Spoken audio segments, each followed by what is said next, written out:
Góða kvöldið og gleðilega aðvendu. Verið velkomin á rithöfundakvöld menningarmiðstöðvarinnar í Nýheimum árið 2020. Þetta með ólíku sniði þetta árið enda margar ástæður fyrir því að ekki tókst að koma höfundunum alla leið hingað. Það er skemmst að nefna heimsfaraldur sem að spilaði allnokkra rullu en líka almenn ófærð. Við höfum fengið alveg stórfína og margverðlaunaða höfunda til þess að lesa fyrir okkur í kvöld og erum alveg óskaplega stolt. Og ég ætla ekki að hafa þetta mjög langt, ég ætla bara að byrja að kynna fyrsta höfundin sem Hildur Knútsdóttir sem landsmönnum velkunn. En hún með 2 bækur í ár. Hún með bók sem heitir Hingað og ekki lengra sem hún skrifaði með Þórdísi Gísladóttur en þær hafa einmitt gert allnokkrar bækur saman. Það með bækurnar Dodda. En hennar bók í ár er Skógurinn sem 3. bókin í þríleik, Ljónið og Nornin. Og það var einmitt bara að koma í vikunni að hún tilnefnd til Íslensku bókmenntaverðlaunanna fyrir Skóginn. Og við óskum henni til hamingju með það. Og þá bara senda boltan yfir til þín, Hildur. Gjörðu svo vel. Takk fyrir. Ég held ég sé búin að unmjúta mig hérna núna. Ég ætla að lesa fyrir ykkur byrja því að lesa úr báðum bókunum. Ég ætla að byrja því að lesa hérna úr Skóginum. Og hann þessi bók síðasta bókin í þríleik og hinnar heita Ljónið og Nornin. Þannig að saman þetta Ljónið, Nornin og Skógurinn sem að sumir átta sig kannski á að vísun í fyrstu Narníubók C.S. Lewis og þessar bækur hverfast svolítið mikið hús sem hérna í Skólastræti og þar skápur sem að leiðir rauninni yfir í annan heim. Og fyrsta bókin Ljónið, hún gerist í Reykjavík árið 2017 og fjallar stelpu sem heitir Kría sem 17 ára gömul og að rannsaka dularfullt mannshvarf sem átti sér stað 79 árum áður.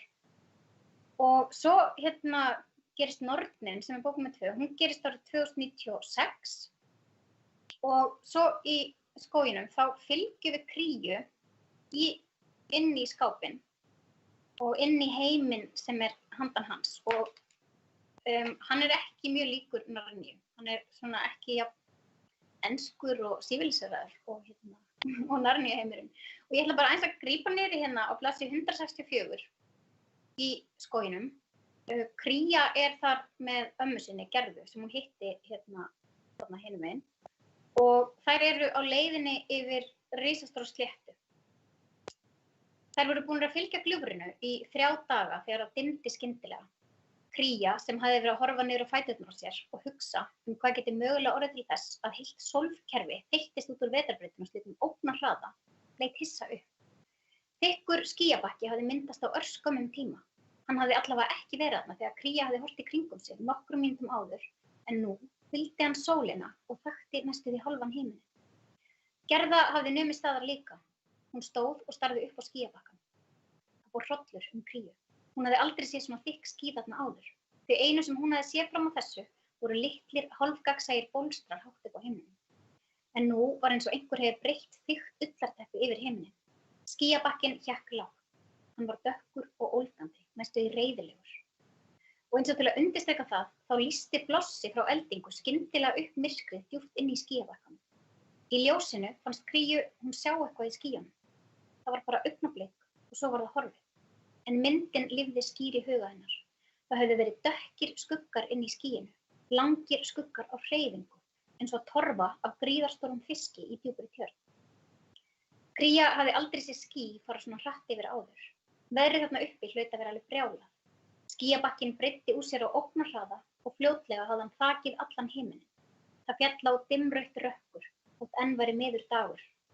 Kría sá fleiri eldingar, eins og logandi greinar sem brunnu upp á andartaki. Nokkrum sekúndum síðar flugu þrumurnar loftið eins og svipa. Ó nei, hvíslaði Gerða. Fyrstu regndroparnir féllu til jarðar. Þeir voru stórir og þungir á stærð við sítrónur. Kría sá stráin brotna þar sem þeir fjallu og rykið þyrlast upp. Síðan var eins og einhver hefði hvolft úr risavöxnu keri fyrir ofan þær. Kría sá ekki lengur einstaka dropa. Úrkoman var eins og þéttur veggur allt í kringum þær. Hún fann hreyfingu við fætur sér og þegar hún leit niður sá hún að það var þegar farið að fljóta ofan á sléttunni. Jarðvegurinn gat ekki tekið öllu þessu vatni. Hávaðinn var yfirþyrmandi, sífelldur beljandi. Gerða greip þéttingsfast handlegginn á Kríu og æpti. Kría heyrði ekki orðaskil en henni brá þegar hún sá óttann sem skein úr augum hennar. Hún hristi höfuðið, benti á eyra á sér og æpti. Ég heyri ekki í þér. Gerða opnaði munninn og Kría las af vörum hennar frekar en heyrði. Við verðum að... En áður en Gerða náði að klára setninguna heyrðist þungur skellur, svo þungur að hann barst í gegnum dyninn frá regninu. Hafði þetta verið þruma? Augun í Gerðu stækkuðu. Hún greip með hinni hendinni lausa handlegginn á Kríu þannig hún hélt það báða. Hún kreisti fast og æpti. Við verðum að flýja, núna. Annar dynkur heyrðist í gegnum kníin. Jörðin titraði. Kría skildi ekki hvað var að gerast. Þetta hafði ekki verið þruma. Regnið var eins og grár veggur allt í kringum þær. En svo kom hún auga á eitthvað. Það var eitthvað á hreyfingu í fjarska. Eitthvað risavaxið sem bylti sér. Annar dynkur, annað högg. Jörðin nötraði undir fótum þeirra. Kría starði á ferlíkið. Útlínur þess voru óljósar í regninu, en það var ekki vafi á því að það var á leiðinni til þeirra. Hún leit á Gerðu. Þær horfðust í augu í andartak og Kría sá óttann í augum hennar víkja fyrir stáli. Gerða hafði tekið ákvörðun. Komdu, æpti hún. Síðan togaði hún Kríu í átt að gljúfrinu. Gljúfur veggurinn fyrir neðan þær var snarbrattur. Rigningin var svo þétt að Kría gat ekki séð hvort það hafði skriða fallið niður vegginn og hún þorði varla að hugsa til þess hvort sú skriða væri stöðug í þessu úrhelli eða hvort hann væri ekki bara alveg að þverhníptur þar sem þær stóðu. Þær hlupu eftir gljúfurbarminum. Kría heyrði þungan skell, allt nálægt, en hann þorði ekki að líta öxl. Gerða var komin að brúninni. Hún sneri sér að Kríu, fór niður á hnén og klifraði síðan aftur á bak niður í gljúfrið. Kría fylgdist með höfðinu á henni hverfað niður fyrir brúnina. Hún gekk nær, hún þorði ekki að líta niður, því hún óttaðist ekkert frekar en að Gerða hafði hrapað niður í djúpið. Annar dynkur. Jörðin undir fótum Kríu skalf og hún vissi að ef Gerða væri horfin, myndi hún hugsanlega samt stökkva sömu leið, frekar en að bíða þess sem var á leiðinni. Hún tók skrefið að gljúfurbarminum, hallaði sér fram og kíkti yfir brúnina. Gerða stóð á lítilli syflu fyrir neðan hana. Hún leit upp, hlífði augunum fyrir regninu með annarri hendinni og með hinni benti hún Kríu að elta sig. Kría fór niður á hnén, sneri bakinu í djúpið, greip brúnina og lét sig hann síga ofan í gljúfrið. Andartaki áður en augu hennar hurfu niður fyrir brúnina, sá hún eitthvað gríðarstórt nálgast. Svo ætla ég aðeins að skipta gír og lesa fyrir ykkur úr þessar bók sem heitir Hingað ekki lengra og ég skrifaði hana með vinkonu minni sem heitir Þórdís Gísladóttir og eiginlega ástæðan fyrir að við fórum að skrifa saman, þetta er þessi þriðja bókin sem við skrifum saman. Við höfum skrifað 2 bækur strák sem heitir Dotti og hér erum við að skrifa stelpu sem heitir Vigdís Fríða og vinkonur hennar og okkur langaði að skrifa einhverja bækur fyrir unglinga, eða börn og unglinga sem að væru stuttar, fyndnar og með myndum og væru ekki fantasíur. Af því að ég hef skrifað svolítið mikið af fantasíum en ég hef heyrt að það sumir krakkar eru þreyttir á því að sé ekkert fantasíu skrifa fyrir þau og þannig að við ákváðum að reyna að skrifa fyrir þennan hóp. Og ég veit ekki hvort þið sjá á myndinni, hér eru 3 stelpur og þær eru með grímur á andlitinu og það mjög margir sem halda að við höfum verið úrslega snöggar að skrifa COVID inn í þetta en þær eru að fremja glæp. Þetta er glæpasaga og ég ætla bara að byrja á byrjunni Formáli. Ég hef brotið að mér. Það má alveg segja að ég sé í samtökum 3 glæpakvenda í 8. bekk.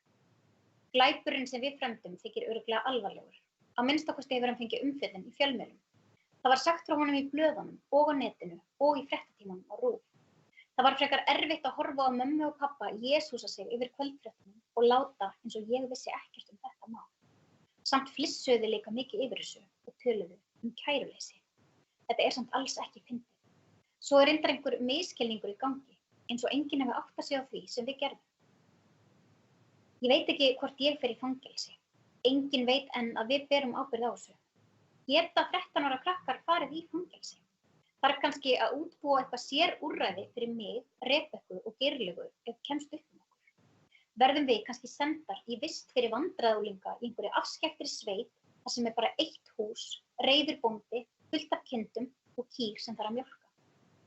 Var það kannski bara gert í gamla daga? Annars veit ég ekki hversu þung refsingin yrði. Það hefur örugglega aldrei neinn annar gert það sem við gerðum. Allavega ekki hér á landi.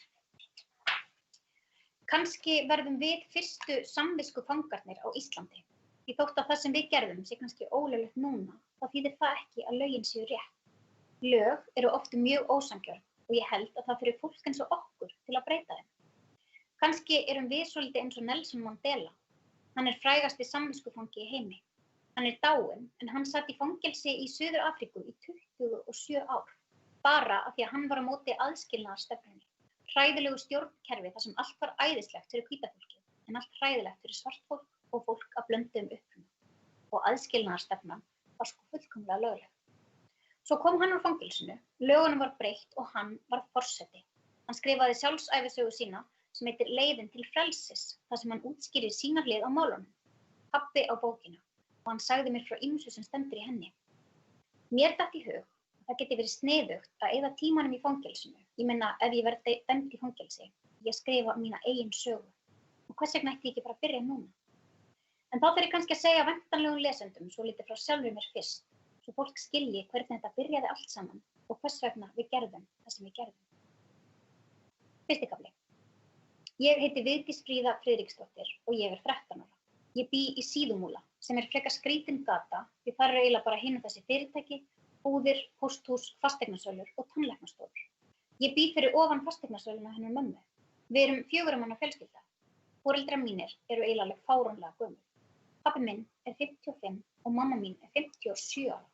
Ég hef sko alveg lent í því að fólk heldur að þau séu amma mín og afi sem frekar vandræðalegt. Kannski sérstaklega fyrir þau, allavega mömmu sem mjög viðkvæm fyrir þessu. Svo ég einn bróður, Andra Sæ, sem 18 ára, en hann hegðar sér eins og hann sé gamalmenni. Hann heitir ekki Andri Snær eins og rithöfundurinn, heldur Andri Sær, en hann samt oft kallaður Andri Snær. Það fyrir frekar mikið í taugarnar á honum, því hann segir að Andri Snær rithöfundur sé latti lepjandi lopatrefill með hausinn uppi í skýjunum. Svo ég stríða honum stundum og kalla hann Andra Snæ. Hann í menntaskólanum í Reykjavík, sem hann kallar Lærðaskólann. Hann ekki eins og venjulegur menntaskólanemi. Hann gengur í jakkafötum og oft með slaufu eða doppóttan silkiklút hálsinn. Og hann eina manneskjan sem ég hef hitt sem slettir aldrei ensku. Fyrr myndi hann deyja. Hann hefur gríðarlegar áhyggjur af íslenskri tungu og alltaf að segja ég hygg og að mínu mati og ávallt og einatt og eitthvað fleira fáránlega skrítið og gamaldags. Svo leiðréttir hann mig alltaf fyrir tala sem óþolandi og ógeðslega dónalegt. Það skiptir miklu meira máli hvað maður segir, hvernig maður segir það. En það finnst mér allavega. Þannig að ég held að það sé alveg óhætt að segja að ég sé eina manneskjan á heimilinu sem lifir í nútímann. Afgangurinn af fjölskyldunni samanstendur af gamalmennum á ýmsum aldri sem almennt sjúklega fornaldalegt í hegðun.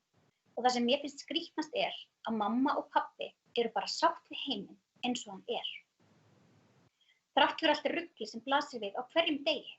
Þau vilja ekki breyta neinu, en ég vil breyta öllu. Ég vil að við hættum að menga svona hræðilega mikið og úða út gróðurhúsalofttegundum og fleygja plasti út allt. Ég vil að stjórnmálafólk hætti að vera svona ógeðslega spillt og miklu asnar. Ég vil að allir séu góð við börnin sín.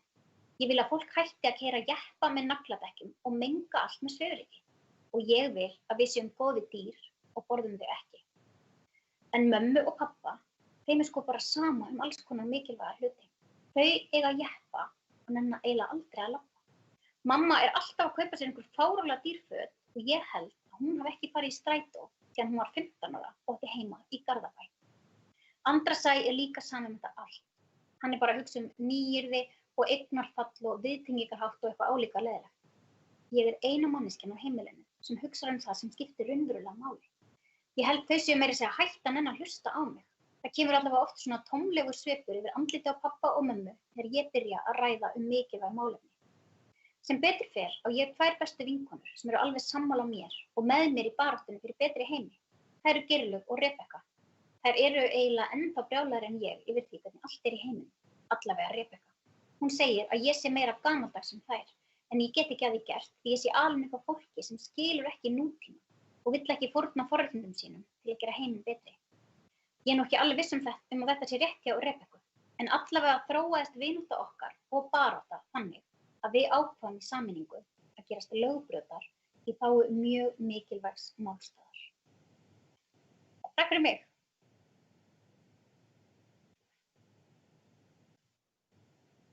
Takk fyrir þetta, Hildur. Þetta var mjög skemmtilegt. Ég var að hugsa í dag hvað við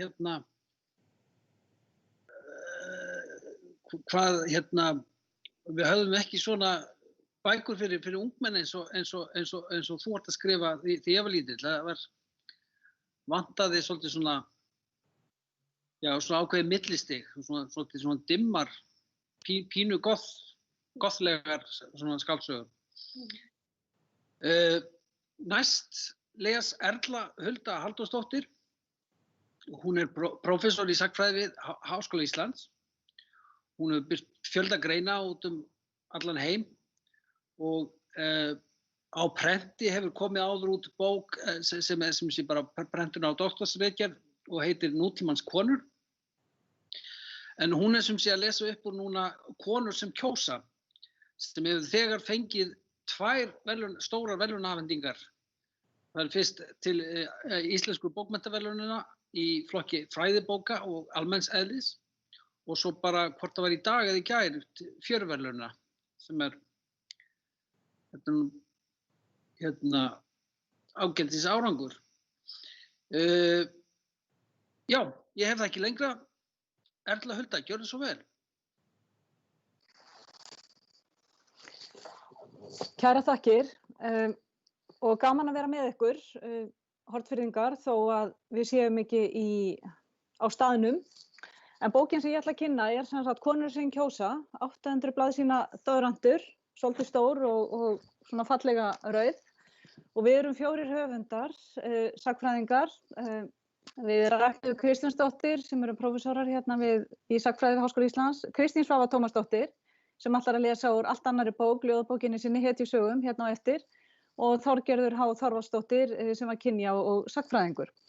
Þessi bók kom þannig til að það var ákveðið árið 2015 að skrifa sögu kvenna á 20. öld að því leyti að þetta var svona eiginlega í kjölfar kosningaréttar. Hvað gerðist þegar konur höfðu fengið kosningaréttinn 1915 og ákveðið að bókin skyldi koma út í ár 2020 þegar það eru raunverulega 100 ár frá því að konur voru komnar með sams konar kosningarétt og karlar. Það var ekkert aldurstakmark sem hindraði þær í að kjósa annað en það sama var hjá körlum. Við ákváðum mjög fljótt að byggja þessa bók upp eins og að við værum að taka svolítið sneiðmyndir af því hvernig þessi mál þróuðust, hvernig staða kvenna breyttist, hvernig þær fengu smá saman aukna hlutdeild í samfélaginu á 20. öld, þannig að við völdum eitt kosningaár á hverjum áratug frá 1916 að telja til og með 2017. Þannig að þetta eru 11 meginkaflar, við erum svo með inngang og niðurstöður og í þessum 11 meginköflum þá tökum við fyrir eitt kosningaár og líka eitthvað þema í hverjum kafla. Þannig að 1916 til dæmis sem fyrsta árið sem við fjöllum að þar ekki bara verið að fjalla kosningar heldur líka baráttuna fyrir kosningaréttinum. Annað sem við lögðum áherslu á var það að við ætluðum ekki að fara að skrifa bara konurnar sem voru kjörnar inn á Alþingi eða konur sem komist í einhverja valdastöður í samfélaginu, heldur langaði okkur að skrifa venjulegar konur eins mikið og hægt væri, draga fram hvernig konur lifðu sínu lífi hér á Íslandi. Þannig að þetta svona, við tölum stundum að þetta sé svolítið eins og saga kven kjósenda. Þetta eru kjósendurnir sjálfir sem við erum að fjalla í og með. Og ég ætla að grípa niður á nokkrum stöðum í bókinni og ég ætla að byrja í hverfistum árið 1926 og neyðst ég til að skipta gleraugu. Lesið þetta. Og þarna aðeins búið að vera að tala millistríðsárin sem var svona bæði svolítið híf og hopp og skemmtilegheit og ákveðið frelsi og nýjungar þar sem eins og konur nutu meira frelsis en þetta var líka áratugur þar sem var mikil fátækt og kreppa. Þetta hefur stundum verið kallaður samt glaði áratugurinn. Enduróm glaða áratugarins má finna í ýmsum heimildum frá þessum tíma. Reykjavíkurstúlkan Maja María Kristín Thoroddsen lýsir til dæmis á lifandi hátt skemmtanalífi og hugarheimi ungra stúlkna í Reykjavík upp úr 1920 í bréfum sínum og dagbókum. Hún og vinkonur hennar elta tískuna, skoða móðblöð og spá í stráka, fá sér svolítið í glas, stundum aðeins og mikið. Maja var til dæmis eyðilögð í mórölskum híf á nýársdag árið 1929, brandsikker að vera helsta umtalsefni bæjarins en var að sögn æst í að lifa nýju og betra lífi. Stúlkur eins og Maja voru táknmynd nýrra tíma, nýja konan svokallaða, sem sagði gamla tímanum og viðhorfum hans stríð á hendur. Enda var eldri kynslóðin áhyggjufull, ekki síst út af auknu frelsi kvenna og sá fyrir sér upplausn heimilanna og þar með hnignun þjóðarinnar. Konur hafa löngum verið álitnar táknmynd þjóða og gerðar ábyrgar fyrir því að viðhalda þjóðlegum einkennum og þjóðerni. Snyrtivörur og tískufatnaður blandast inn í þessa umræðu, meðal annars hjá talskonum húsmæðrafræðslunnar, sem oft töluðu kosti þess að vinna sem flestan fatnað úr íslenskri ull og töluðu gildi hreyfingar og útivistar til að fá rjóðar og sællegar kinnar sem gerðu snyrtivörur óþarfar. Maja Thor tilheyrði efra lagi samfélagsins. Hún var dóttir skáldkonunnar Theodóru Thoroddsen og Skúla Thoroddsen, alþingismanns og ritstjóra, sem var einn fyrsti og helsti stuðningsmaður kvenréttinda. Veruleiki Maju var allur annar en fátækra stúlkna og kvenna. Ein þeirra var dóttir fátækra vinnuhjúa í Austur Skaftafellssýslu, fædd árið 1905. Foreldrar hennar voru í vist hjá öðrum alla sína ævi og fylgdi stúlkan móður sinni framan af, en fór 8 ára gömul í vistað bæ í Suðursveit þar sem hún var í 18 ár. Þar vann hún úti og innivinnu en fékk ekkert kaup fyrr en hún var 26 ára. Ég var látin vinna af mér ómagahálsinn með því að vinna kauplaust í nokkur ár eitthvað fram eftir ævinni, sagði hún löngu síðar. Áður hafði ég bara mat og föt en ég var alltaf óánægð með það. Mér fannst ég alltaf fá heldur lítið af fötum og eiga lítið. Maður gat ekkert heimtað af öðrum. Ég ætla að stökkva héðan inn í kafla í svona rammagrein sem í kafla 1946 og þar kannski sjáum við dæmi það sem við, af því að titill bókarinnar Konur sem kjósa, að vísar þetta bæði til þess að konur að kjósa eins og til þings og sveitastjórna og svona kjósa í kosningum, en líka til þess að konur voru alltaf að kjósa einhverja leið í lífinu og hvernig þær lifðu sínu lífi. Og hér erum við með dæmi slíka konu. Yfirskriftin á þessum ramma Sameinuðu þjóðirnar, allt sem ég trúði á, ævintýrakonan Kristín Björnsdóttir. Klukkan 11:45 þann 19. nóvember 1946 var fáni Íslands dreginn að húni í höfuðstöðvum Sameinuðu þjóðanna í New York. Á sama tíma tók sendiherra Íslands til máls í allsherjarþinginu fyrstur Íslendinga. Sú sem dró fánann upp var Kristín Björnsdóttir, fulltrúi í upplýsingadeild Sameinuðu þjóðanna. Þangað hafði hún verið ráðin á eigin vegum en ekki sem fulltrúi þjóðarsinnar. Kristín fæddist í Austur-Húnavatnssýslu árið 1909. 15 ára var hún farin að vinna hjá Landssímanum í Reykjavík en fékk ársleyfi árið 1934 til að flytjast til Lundúna þar sem hún sat fyrir sem módel í 2 klukkustundir á dag. Í fötum, segir hún glettin í viðtali. Tískufatnaði, segir í minningagrein. Kristínu lýst sem glæsilegri konu. Talsímasamband við útlönd var í undirbúningi og var Kristín fengin til að vera 2 mánuði á talstöð í Lundúnum. Svo fór ég heim, segir hún, og opnaði stöðina. Það var mjög gaman, þá var ég þar aðalmanneskjan nokkurn tíma. Blöðin segja frá talsímasambandinu sem komið var á 1. ágúst 1935. Erlendir fyrirkarlar héldu ræður í síman og íslenskir embættismenn svöruðu. Nöfn þeirra eru talin upp í fréttum, en stúlkan sem tengdi þá saman falin. Kristín dvaldi ekki lengi á Íslandi. Árið 1937 fór hún til Frakklands og gætti barna, ferðaðist Evrópu en endaði á Ítalíu í stríðsbyrjun.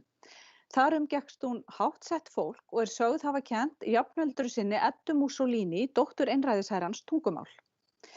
Sagan gloppótt og margar spurningar vakna en árið 1940 höfðu útsendarar Gestapo samband og báðu Kristínu að gerast þýskur njósnari í Alexandríu í Egyptalandi. Hún segist ekki vita af hverju en nefnir tungumálakunnáttu. Hún talaði ítölsku, ensku, þýsku, frönsku og dönsku auk móðurmálsins og íslenska vegabréfið. Gestapo hafi talið að íslensk kona á ferð myndi ekki vekja tortryggni. Henni eru boðnir gull og grænir skógar en hún færist undan. Og svo fer að Kristín tekin höndum að Gestapo og færði í fangabúðir, kvennafangelsi upp í fjöllum og þar hún í rúm 3 ár. Bandaríkjamenn frelsuðu búðirnar og Kristín starfaði sem túlkur hjá Rauða kross-deild Bandaríkjahers síðustu mánuði stríðsins í fremstu víglínu og fékk æðsta heiðursmerki kvenna að launum. Hún fékk far með fyrsta herflutningaskipinu sem sigldi frá Ítalíu til Bandaríkjanna í maí 1945, ein af 6 konum borð með 6.000 karlmönnum. Í gegnum kunningsskap hóf hún nám og vinnu hjá bandaríska tæknifyrirtækinu IBM og það á þess vegum sem hún kom í Sameinuðu þjóðirnar til að selja vélar fyrirtækisins. Sameinuðu þjóðirnar, segir hún, höfðu að stefnu miðum allt sem ég trúði á. Þetta var vinna í þráu friðarins og það bjargaði henni. Hún segir, hefði ég farið heim og sökkt mig niður í endurminningar og fangabúðunum, þá hefði ég fengið taugaáfall. Hjá Sameinuðu þjóðunum starfaði Kristín við gagnaöflun og varð að lokum yfirmaður þeirrar deildar. Kristín kom í heimsókn til Íslands árið 1948 og hélt meðal annars erindi á fundi nýstofnaðs félags Sameinuðu þjóðanna. Hún starfaði og bjó í New York til ársins 1967 hún fluttist til Íslands þar sem hún lést árið 1994. Síðan langar mig að lesa smá klausu hérna úr kafla 1974 og það var samstarfskona okkar Þorgerður Þorvaldsdóttir sem skrifaði þann kafla en Þorgerður veiktist af krabbameini árið 2017 og lést í sumar í júlí en náði sem betur fer að sjá nokkurn veginn hvernig bókin myndi líta út. Og í þessum kafla eða undirkafla sem ég les upp úr þá hún búin að vera að fjalla kvennafrídaginn 24. október 1975 og hvernig konur víða land gerðu verkfall eða ekki og síðan kemur hér þessi klausa. Loks til skemmtileg saga af Gyðu Agnarsdóttur sem þá tvítug tók þátt í kvennafrídeginum ásamt stallsystrum sínum borð í millilanda fraktskipinu Fjallfossi en ferðinu var heitið til Póllands og Rússlands. Áhöfnin samanstóð af 25 karlmönnum og 3 konum sem allar unnu sem þernur. Og svo frásögn sem núna kemur svolítið löngbein tilvitnun að það er frásögn dóttur Gyðu af því sem átti sér stað. Venjulegur vinnudagur hófst klukkan 8 að morgni en konurnar á Fjallfossi lágu þá enn í rekkju. Það fréttist skipið að konurnar væru að mótmæla og 10-leytið kom skipherra, fyrsti vélstjóri og fyrsti stýrimaður niður í káetu til þeirra og færði þeim kopp, klósettrúll og handklæði. Þeir héldu að með þessu sprelli væri gamanni búið og stelpurnar myndu drattast á lappir. Þeim varð ekki að ósk sinni. Mennirnir í undirmannamessanu gengu í störf kvennanna og skiptu verkum sín á milli. Í yfirmannamessanum var Britinn ræstur út sem var ýldumiklaður yfir því að þurfa að ganga í störf stúlknanna og vaska upp könnur og glös eftir skipherrann og menn hans. Þegar leið á daginn var andrúmsloftið borð orðið ansi þrúgað. Menn voru fúlir og komu trekk í trekk niður til að hvetja konurnar að koma upp og vinna, en þær neituðu. Þær þrömmuðu í matsalinn og fengu sér að borða og þær þrömmuðu til loftskeytamannsins á náttslöppunum. Hann varð mjög taugaveiklaður þegar þær vildu senda skeyti á baráttufundinn á Lækjartorgi en þær fengu sitt fram og sendu eftirfarandi skeyti MS Fjallfoss staddur á 61. og 14. gráðu norður og 1. og 40. gráður vestur. Sendum baráttukveðjur í tilefni dagsins, stöndum saman jafnt á sjó sem landi. Kristín, Gyða, Regína, MS Fjallfoss. Daginn eftir flutti sendimaður þau boð að þær skyldu koma rakleiðis til fundar við skipherrann og þær fóru dauðstressaðar. Hann bauð þeim sæti og þær fengu kaffi og með því, gott ef ekki þær fengu í glas líka. Hann hafði gleði fregnir að færa. Konan hans hafði hringt í gegnum ráðið og spurt hvers slags frábæru konur hann hefði þarna borð. Skeytið frá konunum á Fjallfossi hafði verið lesið upp á fundinum og vakið stormandi lukku, sagði eiginkonan og tíundaði að hann væri heppinn að hafa svona konur borð og nutu þær góðs af þessu þar sem eftir var ferðarinnar. Að lokum eru nokkra línur úr síðasta hluta bókarinnar, það bara úr niðurstöðukaflanum, alsíðasta kaflanum. Þar segir: Það við hæfi að ljúka þessari bók á orðum konu sem fædd var árið 1889 og var því 27 ára þegar konur gengu fyrsta kjörborðinu árið 1916.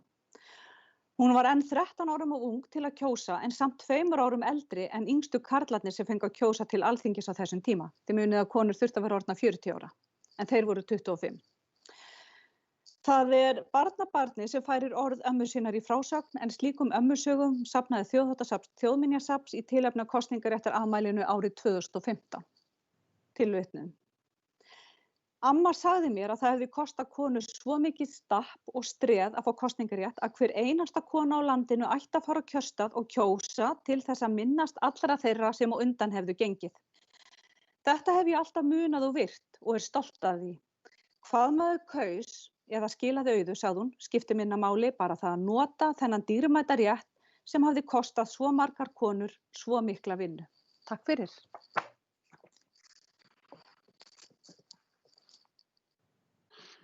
Takk fyrir þetta, Erla Hulda.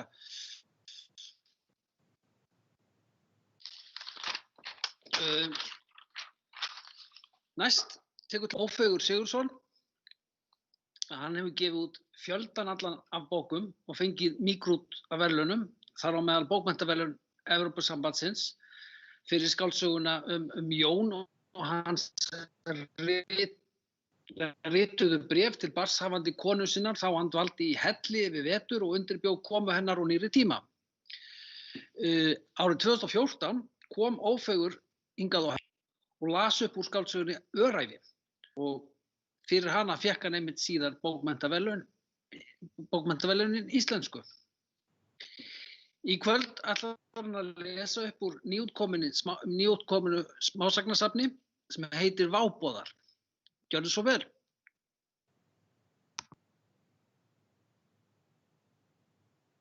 Takk fyrir. Heyrist í gjörgl í mér. Ég ætla sem sagt að lesa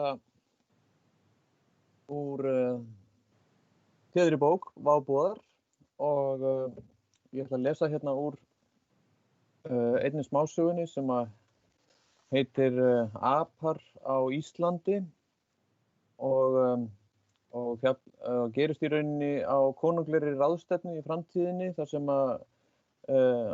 uppi lesin skýrsla sögu apa á Íslandi, hvenær þeir hafa komið fyrst og hvenær þeir hafa fundist hér á Íslandi. Og ég ætla að grípa hérna niður við erum svona nálgast miðaldirnar og eru búin að fara í gegnum landnámið og með þeim landnámsöfum sem voru hér og erum komin nálægt miðöldum. Og það eru ráðunautar sem ávarpa konung og kaflinn heitir Enn af öpum. Yðar hátign, eðla gestir. Í Gervöllu fornbréfasafninu spannar árin 834. Já, það best að hafa þetta svona upp á mikrofónum. Í Gervöllu fornbréfasafninu spannar árin 834 til 1590 og inniheldur allt hvað viðkemur Íslandi eður Íslendingum í öllum þeim bréfum og gjörningum, dómum og máldögum og öðrum skrám sem varðist hafa í víðri veröld þessi 750 ár á yfir 16.000 blaðsíðum og tók oss í ráðuneytinu 3 ár að lesa í gegn nákvæmlega og tafði óhjákvæmilega framgang þess ærna verkefnis að hreinsa tungu vora hvergi minnst á apa. Örnefnið apavatn mun enn vera ráðgáta á voru landi sem veldur bæði svinnum og ósvinnum heilabrotum. Öngþveiti kenninga hefur verið klambrað saman í frístundum án þess að hljóta náð þeirra nefnda máli varðar. Ólíklegt hefur flestum þótt að vatn sé kennt við bjána í líki vorra göfugu langfeðga. Einn ráðunautur vor í nefndinni hefur þó heimildi fyrir því að api sé gamalt farandorð í norrænum málum, en ekki öll orð á endanum farandorð. Vér höfum einnig rekist á kenningar próflausra örnefnafræðinga utan þjónustusvæðis segja api merkja for eður leðja. Oss virðist að mýmörg ný fornorð hafi smíðuð verið til þess að skýra ógagnsæ örnefni gegnum tíðina. Ýmsa staði þekkjum vér sem kenndir eru við Hvítabirni, hvar þeir hafa komið á land og svo hví eigi apa. Á landinu hefur ætíð búið víðförult fólk. Við álítum yðar hátigna að aparnir hafi ættaðir verið af markaðstorgum í Bagdad eða kaupráðstefnum í Miklagarði eða einhvers staðar í gamla heiminum.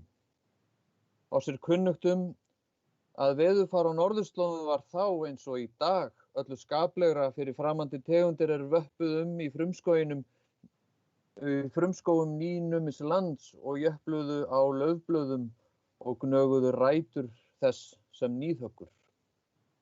Enda þótt apar séu hvergi nefndir með beinum hætti í þeim fáu gerðum landnámabókar sem við eigum varðveittar, það vor skoðun og tilgáta og verðandi kenning að apar hafi þótt svo sjálfsagðir að ekki var á þá minnst frekar en landnámshænur. En við sjáum apana skýrt í tungumálinu í formi líkinga og myndhverfinga. Yðar Hágauki. Málfars- og hugsunarráðuneytinu velkunnugt að árið 1612 kom út varnaritið Anatome Blefkeniania eftir Arngrím Jónsson gegn ósvinnum lygum og íkjum Dietmárs Blefkens. Aftan við ritgerðina vekur athygli vora mynd af apa sem heldur á litlum apaunga. Það gert í gisi og myndin sögð vera táknmynd eður innsigli Blefkensar því hann sé ósvinnur api. Talið næsta víst að þessi mynd sé gerð á Íslandi og þá fyrsta skopmynd sem prentuð hefur verið hér á landi, þó eigi sú síðasta sem við í ráðuneytinu eigum örðugt með að skilja, því síður að hún veki með oss hlátur.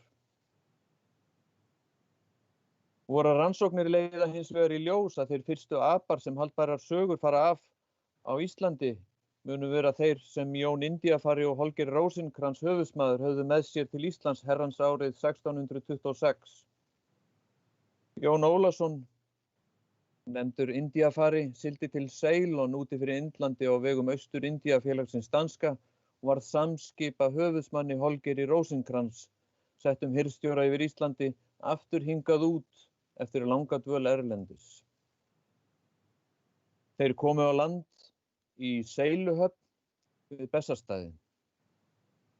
Sumarið riðu þeir Jón og Holger höfuðsmaður til Alþingis ásamt Apinju og apa, eins og sagt frá í reisubók Jóns Indiafara, sem við í málfarsráðuneytinu höfum svo mikið dálætið á.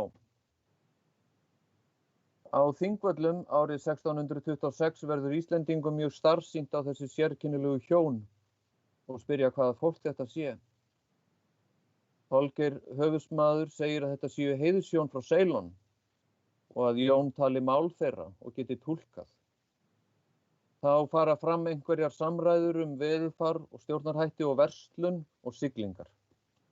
Jón Indiafari segir að hjónin heiti Baltasar og Jóhanna og séu höfðingjar miklir í Ceylon. Íslendingarnir störðu fyrst lengi vel en buktuðu sig svo og beygðu í mikilli lotningu frammi fyrir þessum virðulegu hjónum. Einn gildur bóndi færði Indíahjónum 4 pör af ullasokkum sem hann sagði að kona sín hefði prjónað handa þeim.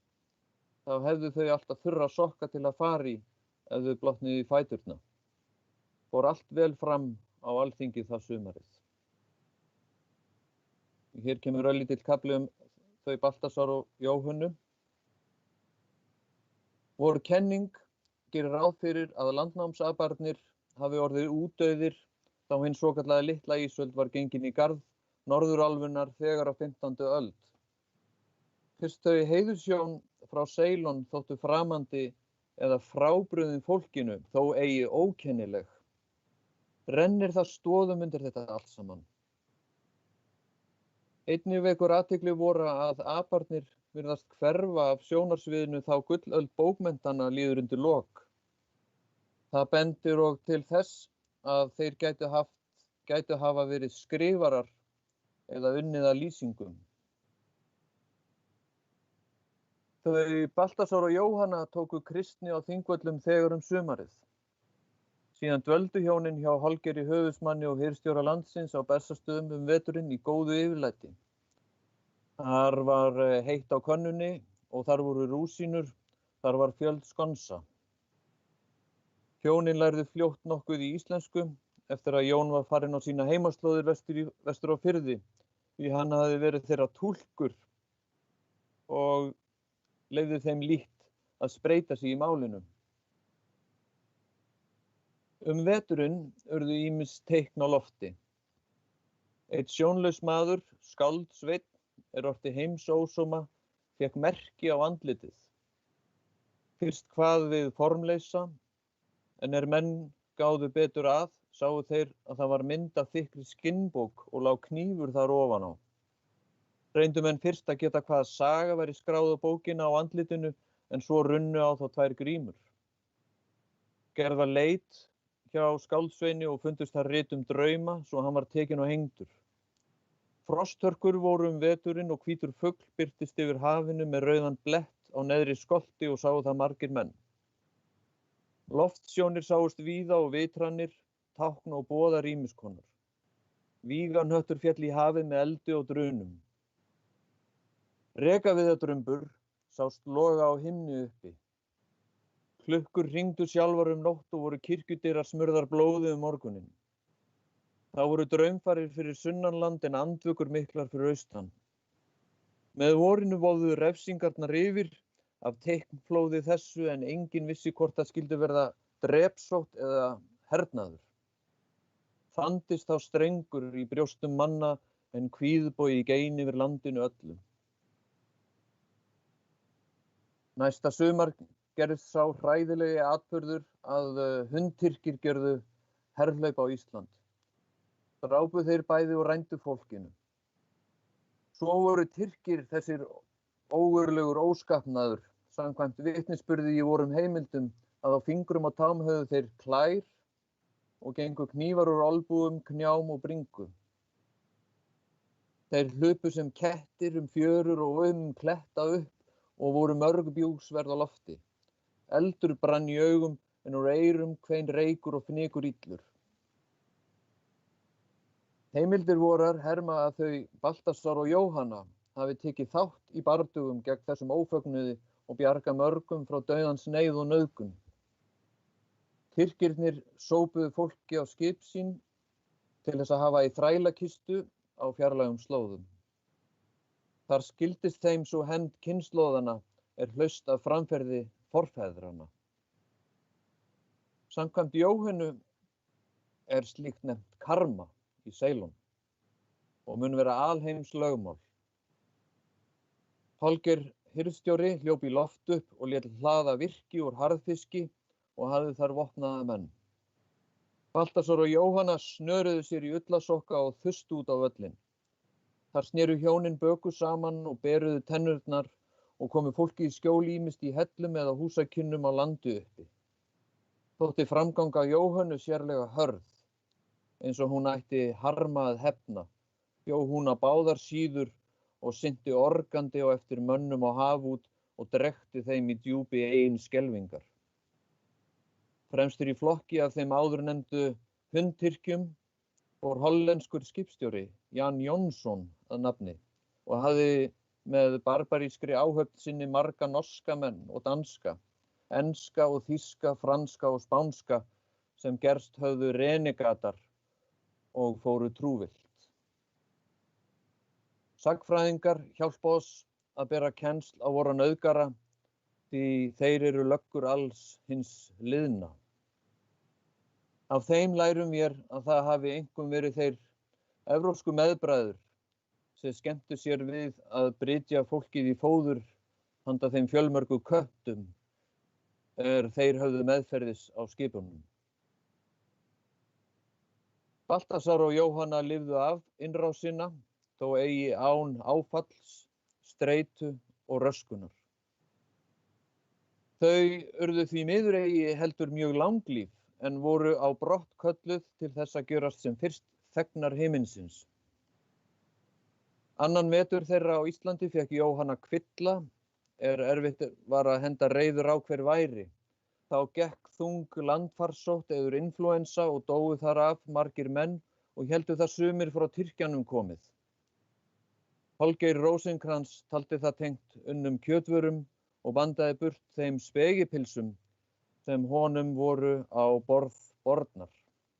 Hann var maður sóttrætur eftir að hafa sjálfur stráfellt fólk austur í Ceylon með hnerranum einum saman. Þar hafði hann einnig hort upp á skipverja sína síkjast af þeirri pestis orientalis eður austurlandadrepssótt sem nefnd svartidauði og hafa hana meðferðis í fatakistum heimleiðis á æskuslóður. En margt reyndist á huldu Banamin Jóhönnu. Holgeir taldi að pest hennar gæti hafa verið bólusótt eða mistlingar eða hettusótt eða magakrampi eða höfuðverkur eða kýfhósti eða rauðir hundar eða barnaveiki eða taugaveiki eða blóðsótt eða iðrakvef eða sængursótt eða garnakvef eða lífssýki eða uppgangur eða átumein eða niðurgangssýki eða beinkröm eða þvagsýrugigt eða nýrnaveiki eða lungnabólga eða gynklofi eða gula eða nábítur eða sárasótt eða berklar eða holdsveiki eða sullaveiki eða gyllinæði eða kláði eða blóðlús eða kvensjúkdómur einhvers konar eða sálsýki eða andlegu faraldur eða þetta allt saman í senn. Svo hann hóaði í galdramenn og fjölkunnuga sem brytjuðu þegar niður skarfakál og njóla og suðu graut og skópluðu þessu í hana en allt kom fyrir ekki. Yðarhátti. Jóhönnu hrakaði fyrst og vék Baltasar ekki frá henni í sjúkleikanum og voru þau hjónin ákaflega samrýnd jafnt í lífi og dauða. Margir minnast þeirra á gangi við sólarlag meðfram sjónum á Álftanesi í kringum Ceylonhöfn sem nefnd var eftir þeim. Þar horfðu þau út á hafið og hugsuðu heim. Jóhanna lést í örmum Baltasars á þorranum 1628 á Bessastöðum og varð ekki tjónkað við hann eftir það. Hann andaðist þegar á þeim útmánuðum snarlega úr sorg og örvinglan. Höfuðsmaður Holgeir Rósinkrans hirðstjóri yfir Íslandi veitti þeim sæmilega útför á Bessastöðum og var þar viðstatt margt stórmenni. Þar voru skáldbæði og embættismenn en einnig hermenn úr virkinu sem stóðu heiðursvörð og skutu úr fallstykkjum öllum til óþæginda. Jón Indíafærði gerði sér of far vestan og grét sáran. Á bautastein úr grágrýtis hnullungi úr Ceylonfjöru reistur var yfir þeim í kirkjugarðinum, má enn sjá höggvið eftirfarandi undir mosa tímans. Hér hvíla heiðurshjónin frá Öst-Indía, þau Baltasar og Jóhanne. Tóku kristni á Þingvöllum, voru á alþingi 2 sumör. Börðust vel gegn hundtyrkjanum, all fjarri heimahögum. Hvíl í Guðs friði. Amen. Takk fyrir.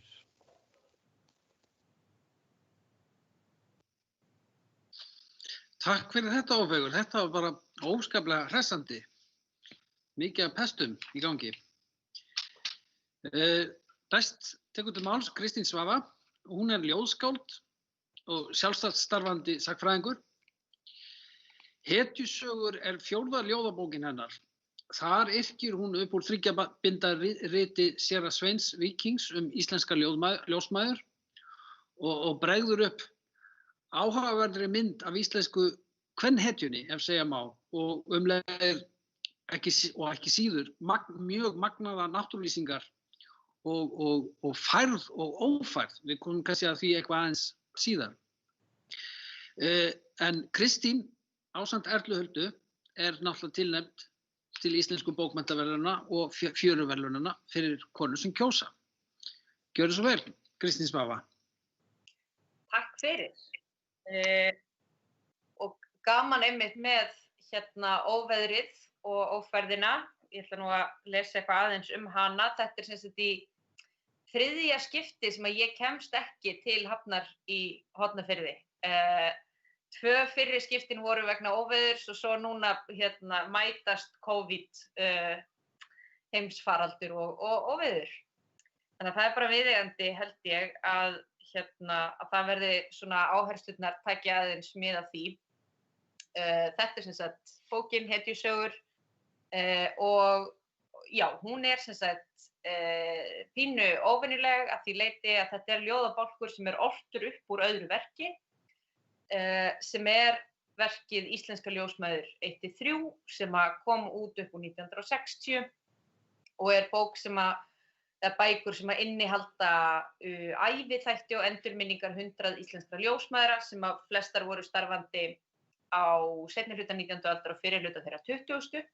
Þannig að það upp úr þessum texta sem ég yrki síðan nýjan ljóðabálk. Já, og þannig að ég á í rauninni ekkert af því sem ég að fara að lesa upp núna. Þetta allt stolið frá einhverjum gömlum ljósmæðrum. Já. Þá lýstu ekki rafmagnsljós úr gluggum. Þá reyndi meira á líkamsþrek og þol. Þá var margt öðruvísi en nú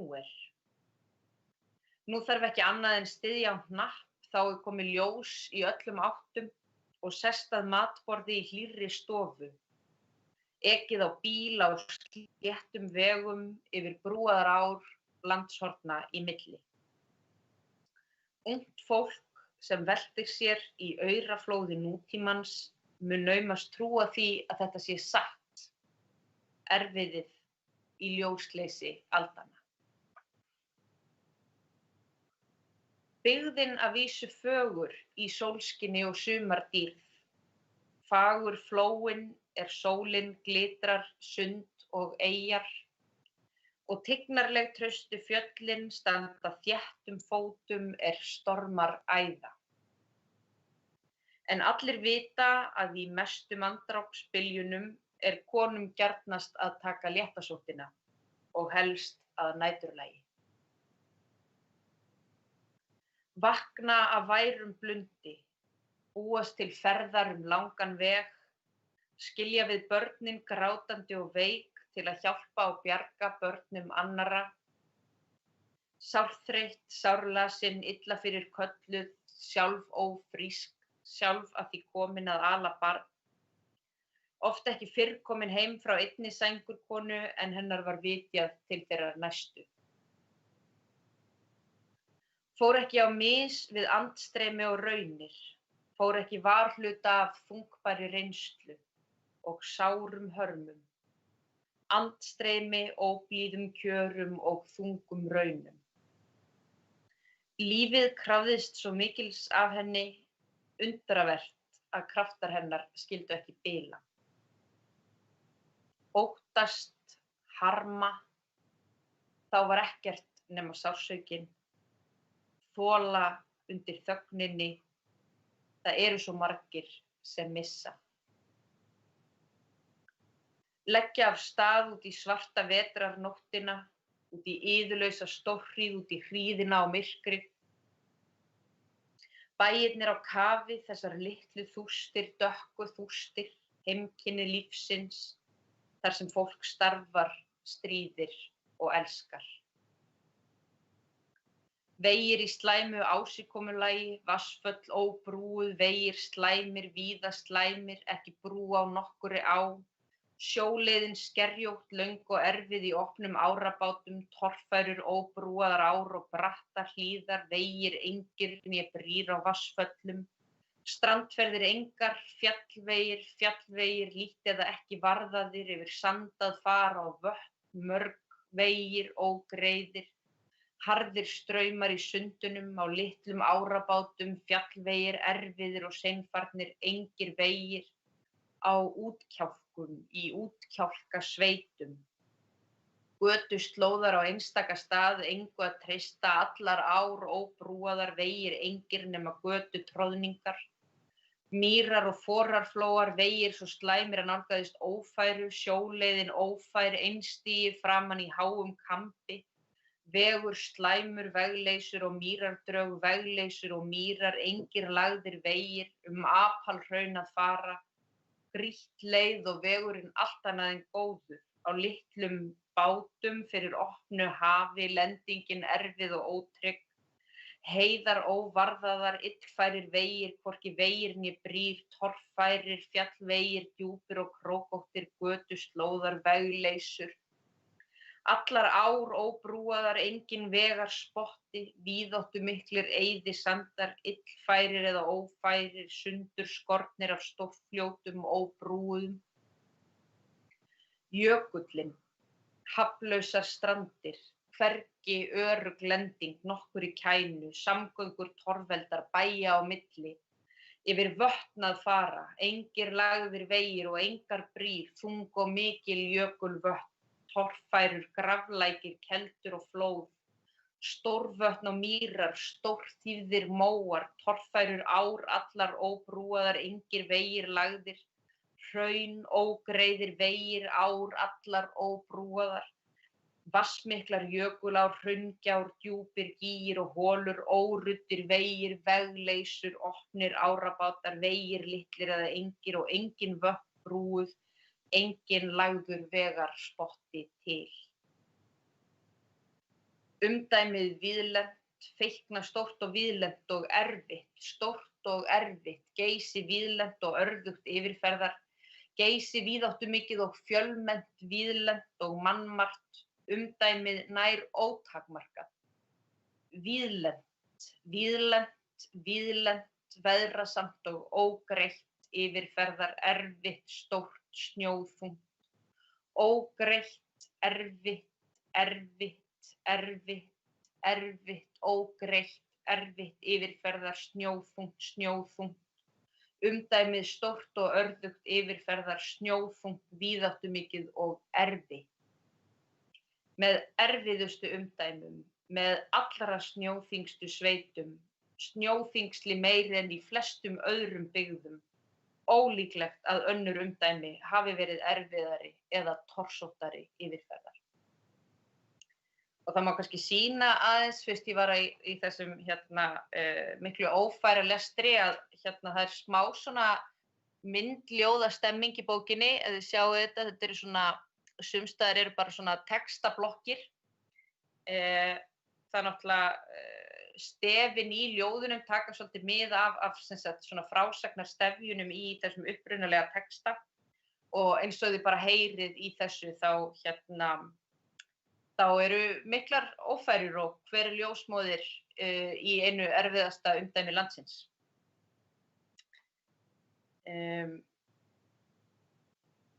En þetta eru hetjusögur, þannig að hér kemur í eðlilegu framhaldi. Aldrei var skammdegismyrkrið svo svart, frostið svo biturt, ófærðin svo mikil, hríðarkófið svo þykkt, að hún léti bilbug á sér finna að leggja út í óveðrin. Aldrei urðu vötnin henni farartálmi, aldrei brast hana kjark, aldrei dró hún úr því að lagt væri á tæpasta vaðið. Lét ekkert aftar að sér, lét ekkert aftar að sér. Ekki lét hún hindra sig úfinn sjó, ófær vötn, illfærar skriður, snjóþung fjöll, veður né vegleysur, örbirð né andstreymi. Ávallt viðbúin, ávallt tilbúin, ávallt ferðbúin, á skammri stund, örskammri stund, brá skjótt við, bjó sig af stað út í kófið. Alltaf jafn fús til ferðar, hvernig sem viðraði, hvernig sem viðraði, hvernig sem veðri og færð var háttað, spurði aldrei veður né færð. Hikaði ekki, hikaði ekki, hikaði ekki, hikaði aldrei, hikaði aldrei, hikaði aldrei við að leggja á fjallið. Ekkert hik, engin hugsun hættu komst að. Engin hugsun vosbúð og kulda. Af stað undir eins í drottins nafni, af stað út í ofsan, horfin í sortan, snaraðist á bak og þeysti af stað, þeysti út í náttmyrkrið yfir vegleysur og fen út í blindvittlausar stórhríðar, út í bullandi ófærur, hvíldarlaust hélt hún móti hríðinni, fór karlvega í söðul sinn og lagði ótrauð út í djúp og straumþung vatnsföllin, út í æðandi flaumin. Fæðingarstaðir þjóðarinnar, í fátæklegum fiskimannakofum, í hrörlegum baðstofum til sveita, í bátskeljum úti á sjó, í fjörugrjóti við óbyggðar heiðar, á grónum bölum í túnum. Harðindi lágu í landi, allsleysi á allar hliðar, þó að eljað væri nótt með degi. Aldrei neitt tími til nema sá einn sem fylltur var erli og önn og áhyggjum. Allt kostaði áræði og manndóm, fásinna og einangrun og fátækt setti svip á menn og híbýli þeirra. Reykur og ryk, engin þægindi til neins, engin ofn eða tæki til upphitunar, engin upphittun, engar olíuvélar né prímusar, engin steinolíuvél eða prímus, engin hitunartæki, engin eldstón nema hlóðirnar, eldsneitið af skornum skammti, hálfrokkið inni loftræsting sama og engin. Þyljur, gólf og loft gliðnaði í sundur af elli og sliti, andrúmsloftið mettað raka og sagga, pollar á gólfum, lækur í göngunum, einn lítill olíulampi, grútar týra, vesæl grútar týra, kertis skar, eldurinn dauður. Glugginn, kafloðinn af hélu, gluggakistan einnig, gaddfreðið á glasinu sem konan átti að drekka úr. Lá nærri að sængin væri frosin föst við vegginn, ekki til teskeið til að gefa barninu með, ekkert til nema frosinn hafragrautur. Hvar átti að hita vatn? Hvar átti að þurrka fatnaðinn á barnið og konuna? Eftir henni beðið í innilegu trausti, öll ábyrgð á henni einni að ráða fram úr hverjum vanda með 2 stundum 3 mannslíf í höndunum. Sá hún ráð þar sem aðrir reyndust ráðþrota, svo glögg á alla sjúkdómsgreiningu, örugg, viss og æðrulaus vanda bara höndum. Hún vakti þegar aðrir sváfu, bar mótlæti með dæmafárri stillingu, bar mótlæti sem hetja lét aldrei bugast. Stillinguna þraut ekki, kjarkinn brast ekki, æðraðist ekki á hverju sem gekk, óttalaus á hverju sem gekk, hversu illa sem horfði, lét aldrei bugast, óbilandi, haggaðist ekki. Takk fyrir mig. Takk fyrir þetta, Kristín Svava. Þetta var alveg yndislegt. Áður en kemur að Sigurbjörgu, þá ætlaði ég að minna á spurningarlínuna. Þið sem eru að horfa, ef þið viljið spyrja höfundana að einhverju, þá tökum við á móti þeim bara í pósthólfið hjá Menningarmiðstöðinni á Facebook. Það er það sem við höfum opið. En ég bara hvet ykkur til að senda okkur spurningar. Endilega sjá sem mesta spurningum. En næst tekur til máls Sigurbjörg Þrastardóttir, sem ætlar að lesa upp úr spánnýrri örsagnabók, eða örsögubók, hvernig sem við setjum það. Hún hefur gefið út fjöldan allavega alls konar bókum, ljóðabókum, leikritum, þýðingum, skáldsögum, og hún var tilnefnd til Norrænu bókmenntaverðlaunanna fyrir Blysfarir sem kom út 2009. Og já, þá er það bara mæður geimfara. Sigurbjörg, gjörðu svo vel. Hæ, heyrist í mér. Hæ Gísli, halló Hornafjörður og allir aðrir sem enn lafa við skjáin. Það er vonandi einhverjir. Og ég efast reyndar ekki það. Ef ég dæmi á grundvelli lestrana sem komu í undan, ég vil þakka fyrir þá sérstaklega. Og það er sko saga í þessari bók sem heitir Sagnfræðingum finnst ekkert sorglegt. Þannig að mér fannst, en ég bara hafði ekki hugsun á því að merkja við hana, þannig það myndi fara í panika yfir enda að leita henni núna. En þetta er svona bók með alls konar sögum. Það er eiginlega best að sýna bara kápuna til að útskýra. Það gengur ýmislegt á í þessari bók. Það er eiginlega ekki alveg hægt að lýsa efnistökum í stuttu máli. En þó gefur titillinn einhverja vísbendingu. Hún heitir Mæður geimfara, en þetta er mjög stuttar sögur. Og ég bara demdi mér í það að lesa nokkrar. Fyrsta sagan sem ég lesi heitir Dáins fylgja. Þegar Eðvarð var 30 ára, datt hann niður á svölum annarrar hæðar og enginn veit hvort hann man eftir því. Hann hefur hins vegar heyrt svo oft á það minnst að hann telur sig muna eftir því. Hann veit að húsið var gult, sem er reyndar auðvelt að vita út frá myndum.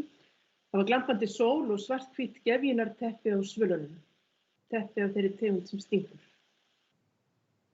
Enginn veit hvernig barninu tókst að smokra sér á milli flúraðra pílára handriðsins og þá ekki heldur hvað það vildi sækja út í tómið. En endrum og sinnum á fullorðinsárum þykir Eðvarð sem snöggvast eins og hann sé almennt að missa fótana. Það kemur fyrirvaralaust, kannski er hann að gera við þvottavél, ganga inn kirkjugólf eða klóra sér í eyra. Hann segir að þetta sé mjög ólíkt svima, samt furðulega öflug kennd sem liti alla afstöðu hans til viðkomandi verkefna. Sumir vilja meina að Eðvarð hræðist einfaldlega að vera hræddur við hluti, skilgreiningin er fóbía. Einhverjir segja að jafnvægistögin í eyranu hljóti að vera sködduð, en langflestir telja að þetta hafi með það að gera hvað mamma hans var lengi niður tröppurnar og út í garðinn. Þetta er sem þetta svona meðallengd af sögu 1,5 kannski, eitthvað svoleiðis í þessu broti. Næsta saga heitir Gott talent og það er svona samtal. Sjálfsfróun er, vinur minn, í raun og veru árás á líkamann, segir biskupinn og strýkur svitaperlu af hægri augabrún sem er með greinilegu gotnesku lagi. Fuglarnir syngja. Á hvaða líkama, spyr drengurinn sem heldur upp í sökktaumi og bíður þolinmóður eftir að biskupinn leysi flæki. Á manns eigin líkama, ansar biskup og pírir augun upp í sólina sem virðist skína alla daga á þetta breiða fljót í þessari spænsku sveit. Í alvörunni undrast drengurinn og hefur ekki augun af sökktaumum. Þögn á meðan stórar hendur starfa í flókanum. En maður má samt veiða.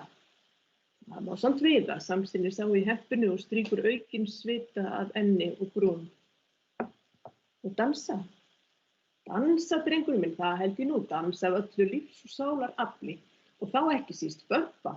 Það vil segja, ef hinn aðilinn er því samþykkur, en þetta síðasta segi ég náttúrulega af strákslegri einlægni og sjálfselsku, því bömpið er sá dans sem ég kann hvað best ásamt skottís. Drengurinn missir sjónar á veiðilínunni, horfir undrandi á heppuna, ímyndar sér skrokk.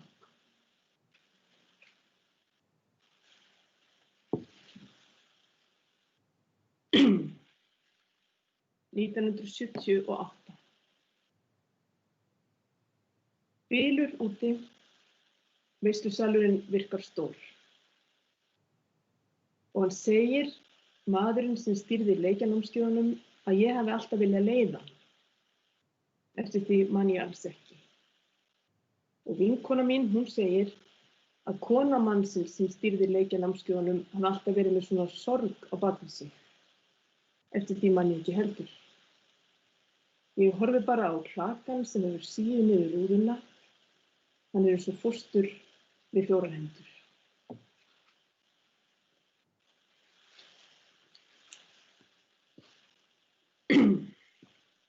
Falskar tennur í Buenos Aires.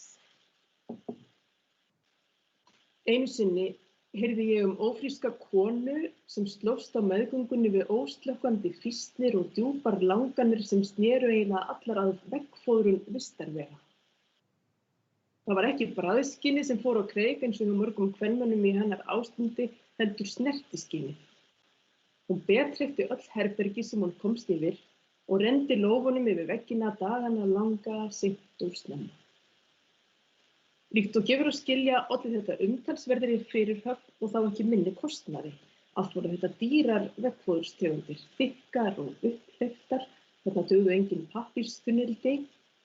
En það var skrítið að hún beið víst með að veggfóðra herbergi sem tekið hafði verið frá sem barnaherbergi.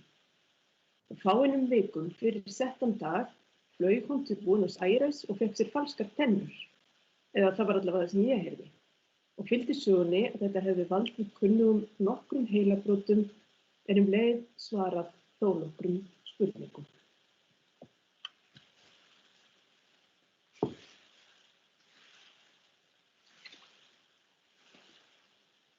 Það geta verið smá stund að fletta á meðan er skipt yfir í næsta svið. Já, heyrðu, hér nú aldeilis. Hér saga sem heitir Þögn í Hornafirði. Lítið vissi ég það að ég myndi lesa upp á Hornafirði, eða í Hornafirði, sumsé, eða hér heima fyrir whatever. En mér fannst þetta fyndið af því að við segjum stundum Höfn í Hornafirði einhvern veginn til að gera grín, en þetta sem sagt Þögn í Hornafirði. Og furðulegasta sagan í safninu, greinilega átti hún að vera með. Þetta líka samtal.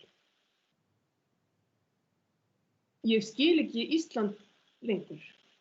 Nú, já, þetta meira en lítið frumsalegt. Nú til dags, þegar ég á heimleið, stendur heima að ég byrja meira 241 mílu austur á Höfn.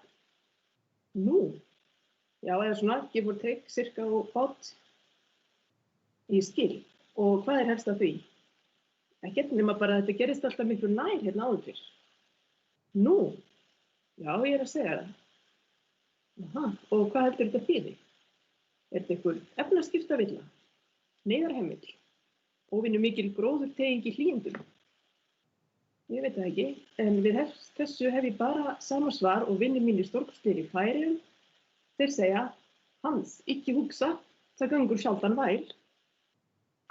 Ég syns kann enga færeysku, en ég afsaka framburð þetta, hann segir sem Hans ekki hugsa, það gengur sjaldan vel. Þar með lauk þeirri sögu. Já, næsta heitir Kýldi mæðgur á aðfangadag og þetta sem sagt raunveruleg fyrirsögn úr blaði. En já, einungis fyrirsögnir er sönn við, sem sagt, í því tilviki allavega. Manneskjan sem kýldi mæðgur á aðfangadag veit að grjót og eldibrandar voru aðalvopnin í flóabardaga, maður notar það sem hendi næst, og að blindar hænur finna líka fræ eins og Danirnir segja. Manneskjan sem kýldi mæðgur á aðfangadag veit að það er eins og hver annar súr brandari að biðjast afsökunar á þjóðarmorðum, samt er það oft gert í heimssögunni og er vel tekið. Manneskjan sem kýldi mæðgur á aðfangadag veit að allt er einföld tilfærsla orku, ofsi, reiði, bræði. Skólaeinkunnin í eðlisfræði var alltaf há. Manneskjan sem kýldi mæðgur á aðfangadag kannast við grísku goðsögnina að Seifur komi daglega í arnarlíki og éti lifrina úr Prómetheiði þar sem hann er bundinn í klett, en hefur ekki heyrt kenninguna að lifrin sé varnarþing mannlegra tilfinninga. Manneskjan sem kýldi mæðgur á aðfangadag kemur á óvart með því að eiga kött í hvítum sokkum, en hefur á hinn bóginn aldrei vitnað í eftirlætis skáldið sitt, á kannski ekkert sérstætt og þó.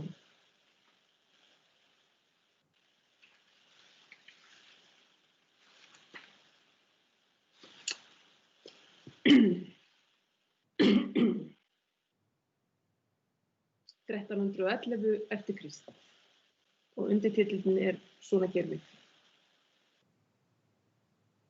Vorið eftir svonefnt Sturluhlaup fannst stúlka dauð við lítinn læk með hárgreiðu í hárinu. Hefur hún líklega ekkert vitað hlaupið fyrr en það kom yfir hana þar sem hún var að greiða sér, segir í annálum og eigi þess getið hvað hún hét. Hlaupið fór af stað úr Kötlu, sunnudaginn næsta eftir jól, en þann dag eiga stúlkur vanda til að greiða sér af átakanlegri kostgæfni.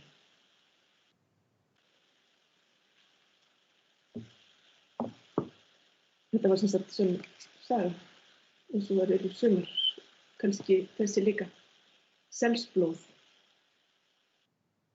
Þeir skutu sel.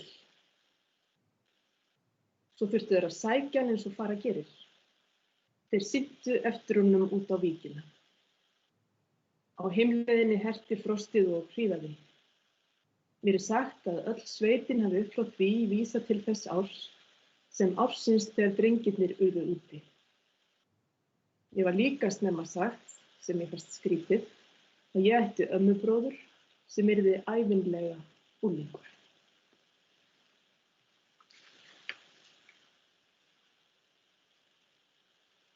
Á reiðum höndum. Í bekk dóttur minnar hefur nýlega bæst stúlka sem heitir nafn sem við kunnum ekki að bera fram, þannig við köllum hana Rúsínu. Svo á eina yngri systur, fleira veit ég ekki, en það hlýtur að koma að því að fjölskyldan verði kynnt á foreldrafundi. Dóttir mín hefur sýnt áhuga á því að læra þýsk orð til að geta tala við Rúsínu. Til dæmis þegar þú síðan endaðir stúrin eða veit ekki hvað er næsta stundaskráni. Þýsk orð, hvers vegna? Vegna þess að þegar hún var lítil fór hún frá Írak til Hamborgar, en það kann engin þýsku í skólanum mínu nema kannski bara einn kennari. Að frumkvæði dóttur minnar höfum við þess vegna útbúið dálítinn þýðverskan orðalista með haldreipum eins og hundur, vinkonur, ég heiti, viltu leika, niður upp til hliðar. Niður og upp er mjög mikilvægt í leikunni, segir dóttir mín. Til dæmis þegar við erum í köðlunum. Alles klar er líka á listanum, það er hægt að nota bæði í spurnartón og sem svar sem er mjög sniðugt og ég gantast með það með sjálfri mér að orðalistin muni aldeilis gera líf Rúsínu að himnaríki og bráðum og ég gantast með það með sjálfri mér að orðalistin muni aldeilis gera líf Rúsínu að himnaríki og bráðum hættum sennilega alveg að gráta. Ok, fínt, segir dóttir mín, skyndilega kát og pakkar orðalistanum niður í tösku. Nú geta stelpurnar ekki lengur sagt að ég sé fábjáni. Hún útskýrir að í enskutímum tilkynnir stelpurnar nefnilega oft að hún sé idiot.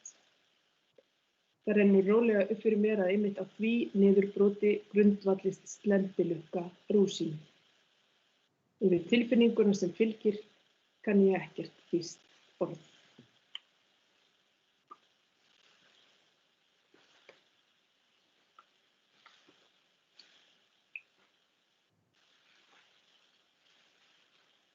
Ég ætla að lesa eina.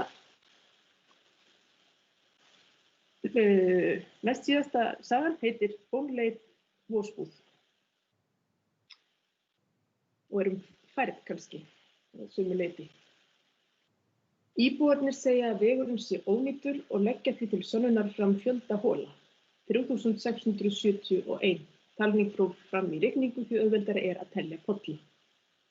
Samgönguráðherra segir á móti að veg yfirborð sé nægt, bíldekk séu varlanum að þverhandar breið og sig varði ekkert holur sem lendi utan þeirra eða á milli. Íbúarnir sem svipast stuttlega segja að örslétturnar séu ekki boðlegar gestum sem eiga leið veginn. Ráðherra svara því til að engar líkur séu á gestakomum þangað inn eftir í votviðri, síst af öllu eftir svona vegi. Íbúarnir benda þá á að vegurinn standi í vegi fyrir gestakomum. Ráðherra segist hæl gruna þá að vilja keyra burt sjálfa með búslóðir sínar ef gert verði við veginn. Íbúarnir undirstrika að þeir hefðu ekki lagt á sig að telja holurnar í veginum ef þeir hefðu hug á að flytja burt, þeir elski veginn sinn. Ráðherra telur þá klárt brot á mannréttindum að hrófla við vegi sem fólki elski. Íbúarnir segja á móti að þeir elski veginn, ekki holurnar 3671. Ráðherra spyr þá hvaða aðferðum hafi verið beitt við talningu pollana, hvort ekki sé erfitt að úrskurða hvað sé pollur og hvað ekki. Íbúarnir segjast hafa látið hvern tvöfaldan poll njóta vafans, hann hafi verið talinn sem einn og sama eigi við þá grimstu þeim hafi verið sleppt. Ráðherra grípur á lofti að pollarnir séu í raun óteljandi sem sé einstakt og spyr hvort ekki sé þá ráð að setja veginn á heimsminjaskrá. Íbúarnir taka því fagnandi og faðma ráðherrann sinn. ég lesa síðustu styrstu söguna í bókinni. Hún heitir Allt sem glóir og svona: fallegur maður bjó í húsinu á móti, svo flutti hann. Takk fyrir.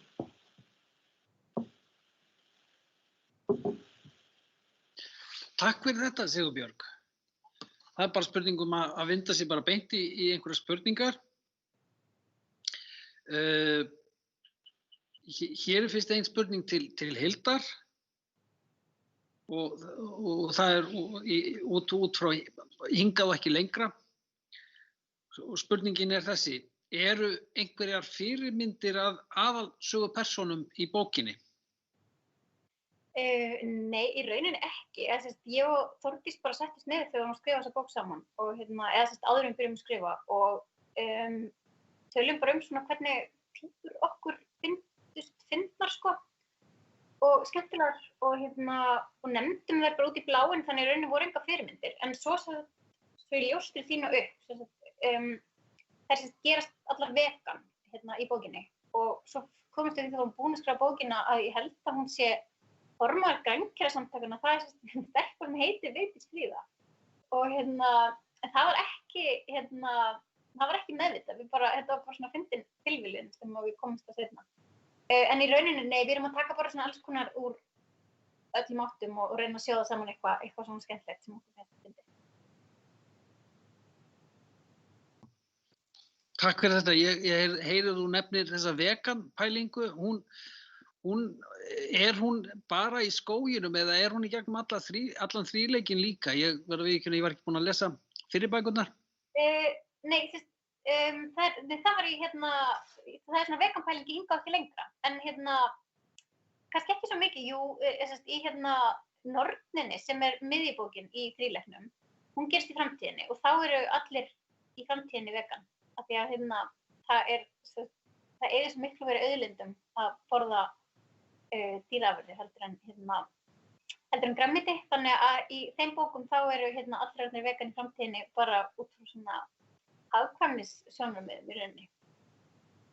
Ég hef kannski tekið kannski of bókstaflega, það er þarna kafli, ég held að sé að vera að ræða hvort að það sem maður eru að borða hafi einhvern tímann haft augu, en þá er sem sé, ég tók þeim kafla sem svo að þessi spurning hvað er planta og hvað er kjöt og hversu mikið það á við þegar þú ert komin eitthvað annað í alheiminn, sko, það sem er allt önnur sól og allt annað.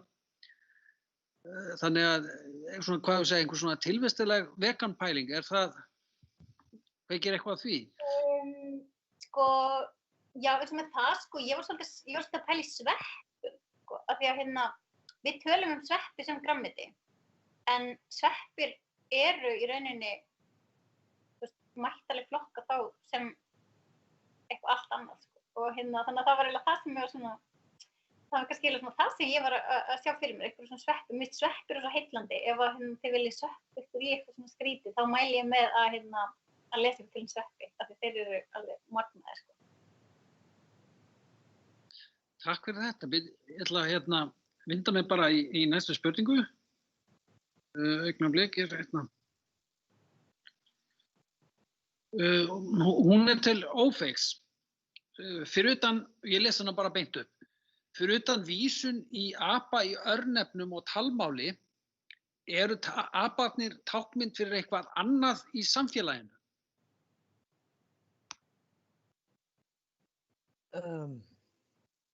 Þeir voru nú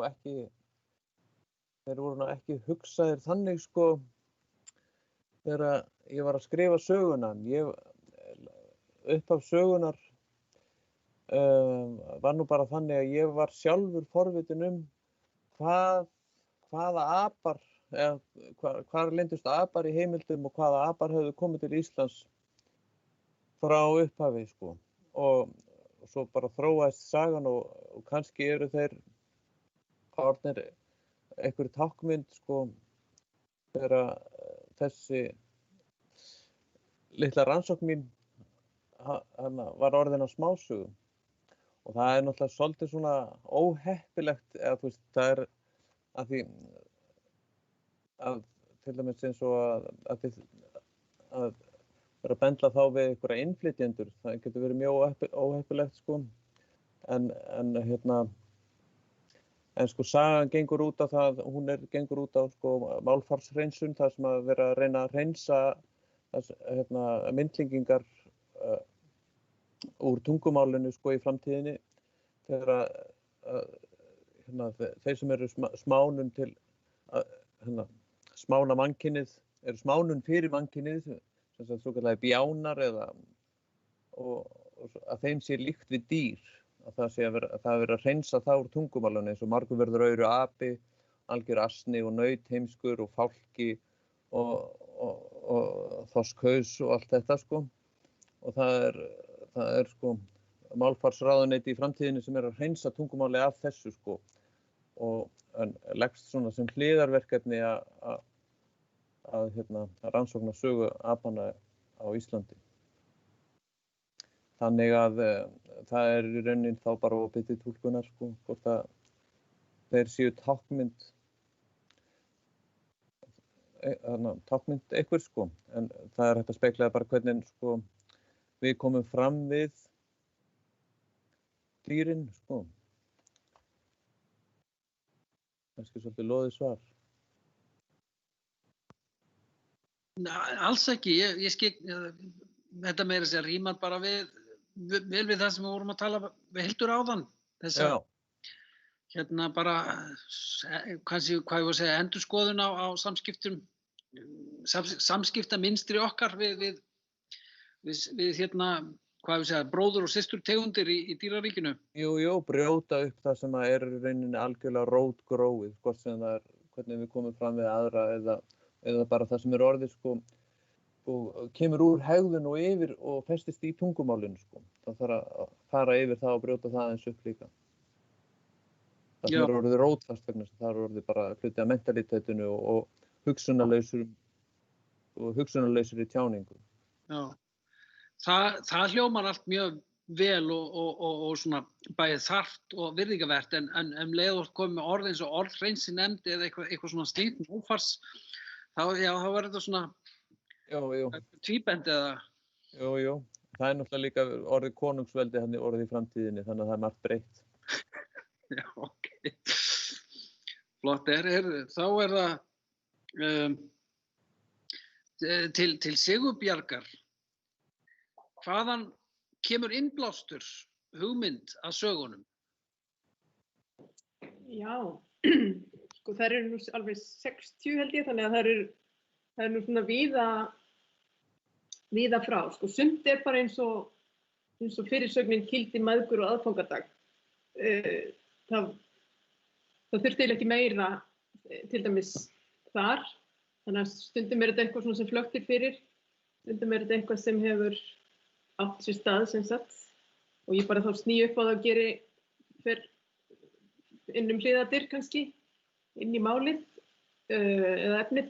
Þannig að það er eiginlega bara mjög svona misjafnt og á svona löngum tíma líka, en það eru mjög sjálfstæðir, það er ekkert endilega ein sagan kveiki aðra, þó að séu sko þemu í köflunum, þá er það ansi sko sjálfstæðir. Þannig að þetta það má eiginlega segja kannski séu 60 sko ólíkar kveikjur með jafnmörgum ólíkum aðferðum og þannig að það getur verið eiginlega hvað sem er. Eins og þetta með í hlaupið sko, Sturluhlaup og Kötlu, það til dæmis var sannarlega úr annálum og það er ein saga sem er nánast orðrétt bara upp úr heimildum. Ég bæti bara við einni línu, Geðveik stúlka kemst í blöðin. Þetta er svo saga, þannig ég bæti við titli og set eina línu inni. Þannig að þetta er allt frá því að vera með einni sannri línu yfir í aðeins meira og mest er þetta bara hérna einhverjum vendingum innan í höfðinu. Já. Takk fyrir það. Kristín Svava það eru tvær spurningar, má ég setja þér bara báðar í loftið og annars vegar áfram þessa færð og ófærð sem að við komumst ekkert úr, að mér fannst ég var að lesa þetta vera ansi mikill skilningur á því að vera fastur einhvers staðar út á landsbyggð, bara upp á fjalli þess vegna eða fjallvegi og eitthvað svona. Og þannig að fyrsta spurningin í rauninni bara, hefur þú sjálf búið út á landi? En seinni spurningin síðan í sambandi við þessar klifanir, að því að það var svona vont að tengja tvö ólík skáldverk. Ég fór allt í einu að hugsa bókina sem Hermann Stefánsson skrifaði Látrabjörgu, og hún var mikið heimilduð, sko, og hann var einmitt svolítið að nota svona klifanir, og þannig ég bara fór að velta fyrir hvort það væri einhver sérstök pæling þar á bakvið, hvort hún væri úr einhverjum ákveðnum heimildum eða stíl af heimildum. Sko, já, nei, ég hef aldrei búið út á landi, ekki ennþá, og aldrei, ég hef verið að sumarlangt en aldrei að vetri til, en ég rosalega svona mikill aðdáandi svona hrakningasaga, svona gamalla íslenskra hrakningasaga, finnst það mjög skemmtilegar, og sérstaklega þegar það komið fram á vetur, sko, þá finnst mér eiginlega ekkert jafn kósí og að vera eitthvað upp í rúmi að lesa forystufé og hrakningar á heiðavegum og einhverjar þannig sögur, sko. Þannig að þetta eitthvað svona sem ég lifi mig rosa mikið inn í samt. Og það var eiginlega bara, sko, ég hef ekki lesið bókina hans Hermanns ennþá, því miður. Ég er búin að vera á leiðinni til þess síðan hún kom út. En sko hugmyndin að þessu einmitt spratt upp úr bara lestri á svona þjóðlegum fróðleik og svona frásagnaþáttum. Af því að ég var búin að vera að lesa dálítið mikið að þeim, ég var búin að vera að lesa Forystufé, sem ég fékk í afmælisgjöf fyrir nokkrum árum, endurútgáfuna hjá Sæmundi, og lesa þessar sögur, þessar ljósmæðrasögur, og búin að vera að lesa svona sagnaþætti, og bara af því ég var búin að vera að lesa dálítið mikið af þessu svona í einu, þá fer maður að sjá stefin, og þá fer maður að sjá einhvern veginn endurtekningarnar. Og það var eitthvað sem að mér fannst bara mjög áhugavert að velta fyrir mér, bara út frá svona frásagnarfræði eiginlega. Og að horfa á líka, því þá maður einhvern veginn leið farin að pæla í mörkum sögunar og raunveruleikans, eins og þetta með ljósmæðurnar sem eru allar í erfiðasta umdæmi landsins, svona út frá einhvers konar röklegum punkti, þá það ekki mögulegt, en samt eitthvað svona sem að kemur alltaf fyrir. Og já, og þannig einhvern veginn svona datt mér í hug með sko ljóðlistina, hvort það verið hægt að færa þetta þar yfir, því að ég hef alltaf haft mjög gaman af svona klifunum og stefjum í ljóðlist, og ég bara einhvern veginn svona sá færi á að láta þetta mætast.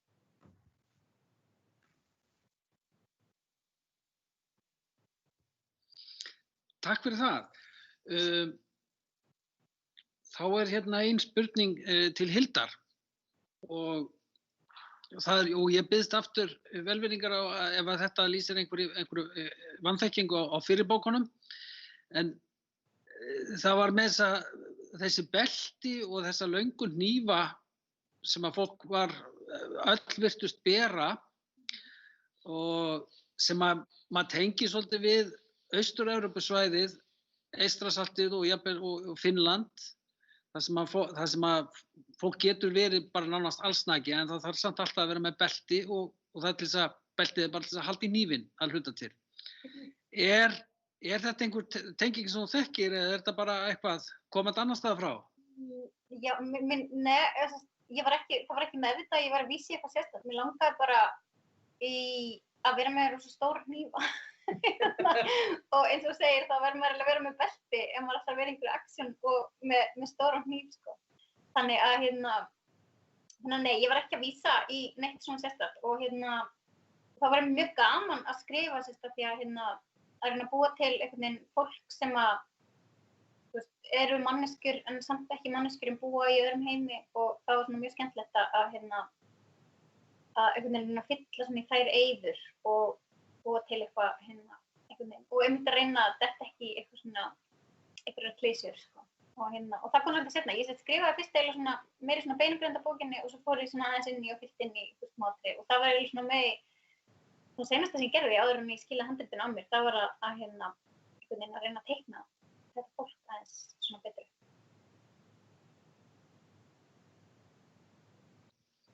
Takk fyrir þetta. Þá er ég hérna með spurningu sem þarf eiginlega að tengja saman þrjú af því að hún er svona hugsuð. Hún er í sambandi við heimildir sérstaklega og það er nú kannski bara hægt að hafa open mic á öllum en það er annars vegar, mann dettur þetta svolítið í hug sko út frá til dæmis því sem varst áður búin að svara Sigurbjörg í sambandi við áhrifin á bakvið uppsprettuna. Daginn var verið að ræða við í útvarpinu og þá var verið að benda á það að það væri svona eitthvað fast með örsögur að það ætti að vera einhver svona heimsatburður eða epík snúast það eins og það væri einhver fasti og hjá þér þá kemur þetta svolítið út í svona einhver bara allsherjar fróðleik alls konar hluti. Svo erum við með Ófeig sem er ansi mikið að vinna með gamlar heimildir og við sjáum bara bókasafnið fyrir aftanan á skjánum sko. Það virðist vera, ég veit ekki hvaða bókasafnið þetta en allavega þetta er eitthvað bókasafn. Svo áfram Erla Hulda, þá fór ég að hugsa í sambandi við heimildavinnuna bak við þína bók eða ykkar bók út frá ljósmyndunum. Það er að segja hversu mikið hvort að ljósmyndirnar það hafa fundið eitthvað sérstakt safn af þessum ljósmyndum sem hafa aldrei sést áður, hvort að það kveiki síðan afganginn af vinnunni, það er rituðu vinnuna. Þannig að þetta er sem sé bara svolítið almenn spurning bara heimildir sem þið getið náttúrulega öll svarað, en bara ef þið eru öll með opið, já, útskýra þetta eitthvað betur.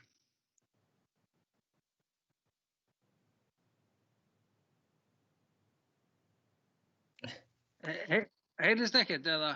Jú. Gjörðu svo vel. Og ég byrja. Sko, textinn í okkar tilfelli, textinn kemur á undan. Við byrjum að vinna með textan, við erum að vinna út frá alls konar heimildum inn í textan, en við vorum líka frekar snemma farnar að skoða eins og ljósmyndasöfn og bara á það sem er aðgengilegt á netinu, rafrænt, inn á Sarpi, það er ljósmyndasafn Reykjavíkur og fleira.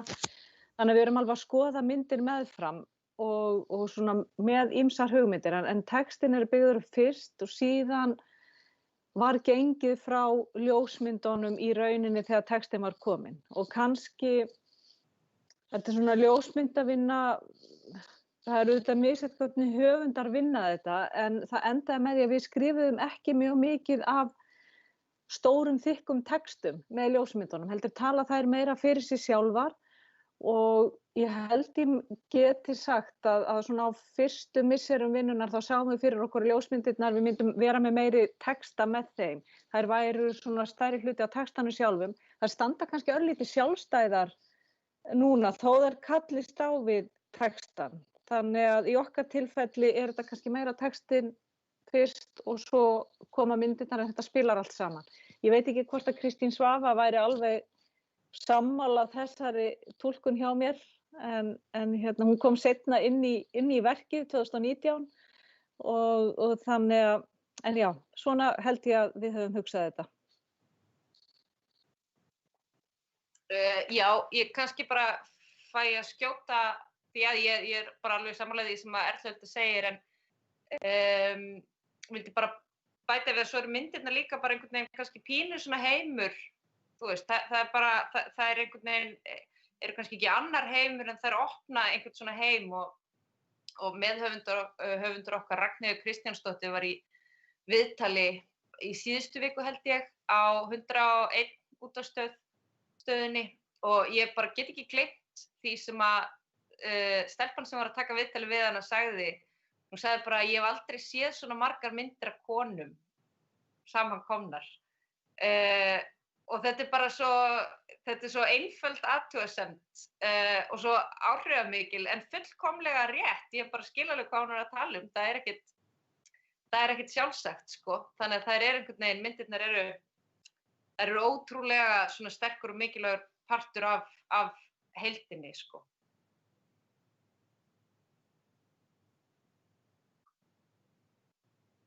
Já, á ég að segja fyrir mitt leyti? Já.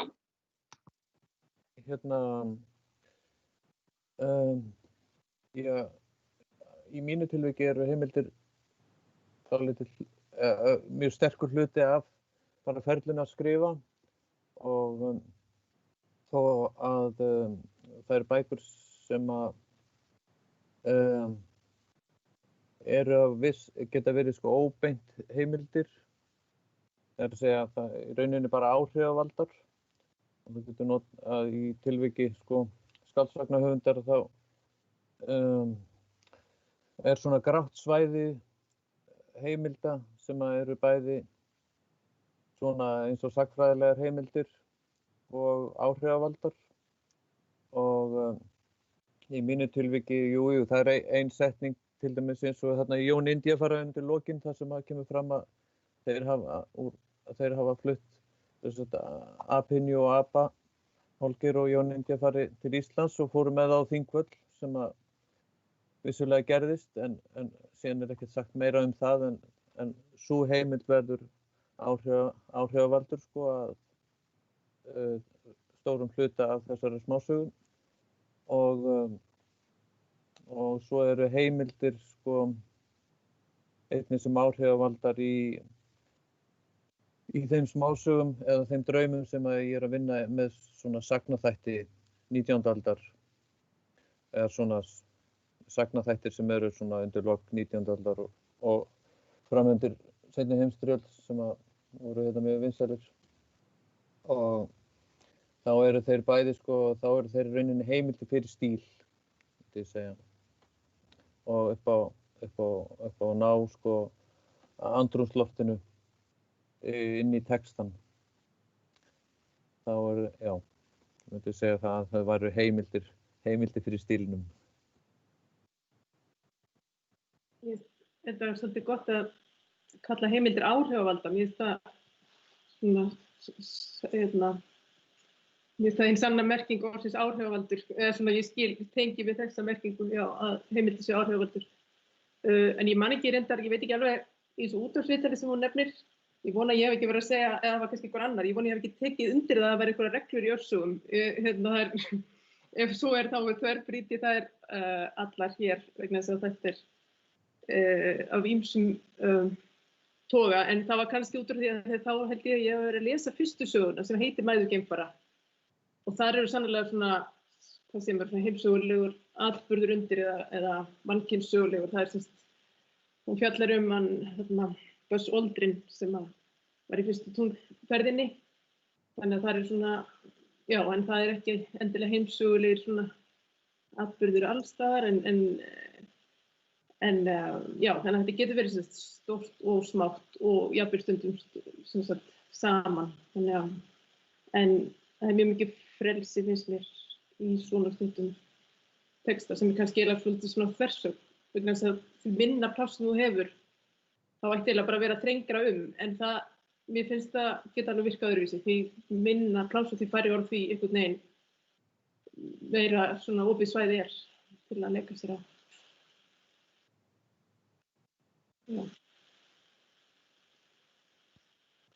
Já, takk fyrir það. Ég held að það hafi örugglega verið bara þulurinn sem var með þessa kenningu og þú tókst ekkert undir það.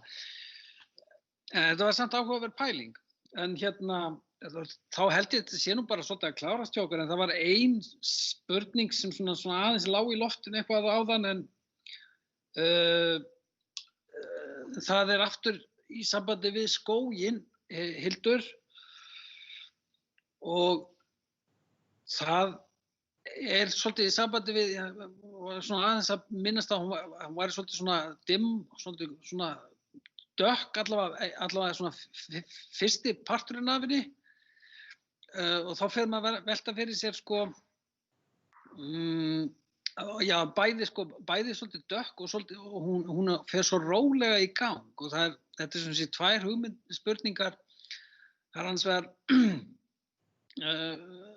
hvort þú sért með svona fastmótaðan áhorfendahóp í huga og líka í sambandi við hversu vel þú treystir lesendunum fyrir þessum hæga inngangi á söguna, því að hún svolítið, fer svona skemmtilega rólega í gang, eins og treystir lesendunum svolítið vel.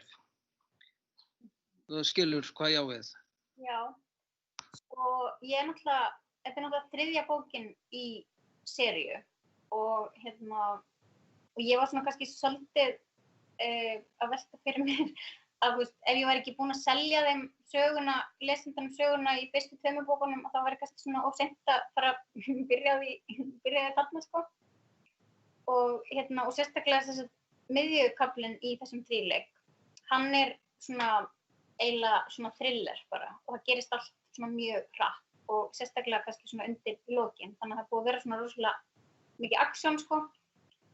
Og skógurinn heldur áfram bara, akkurat á andartakinu þar sem að norninni lýkur og þannig að mér fannst í rauninni bara svona komið þetta tíma til aðeins að hægja á og svo líka að því að við erum með svona alveg nýjan heim sko og líka að því að Kría sem er aðalsöguhetjan í skóginum, hún er geimfari og fór til Mars, var eina fyrstu manneskjan til að stíga fæti á Mars og hún er rosalega mikið að pæla í öllu, þannig að mér langar að gefa henni rými til að gera það. Og en já, ég pældi alveg í þessu þegar ég var að endurskrifa hana, hvort þetta væri of hægt, en ég ákvað svona að láta þetta bara standa.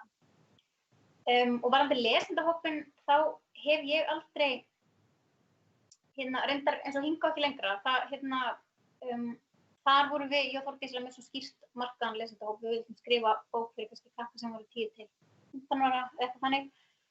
En þegar ég skrifa bara ein, þá er ég yfirleitt ekki með eitthvað svona ímyndaðan lesenda í huga. Ég skrifa bara bækur eins og mig langar til að lesa. Og ég var búin að skrifa, svo að mér sagt að það væri unglingabækur. Og sem kom mér svolítið óvart, því ég hélt að ég var að skrifa bara bækur fyrir fólkinu mig. Og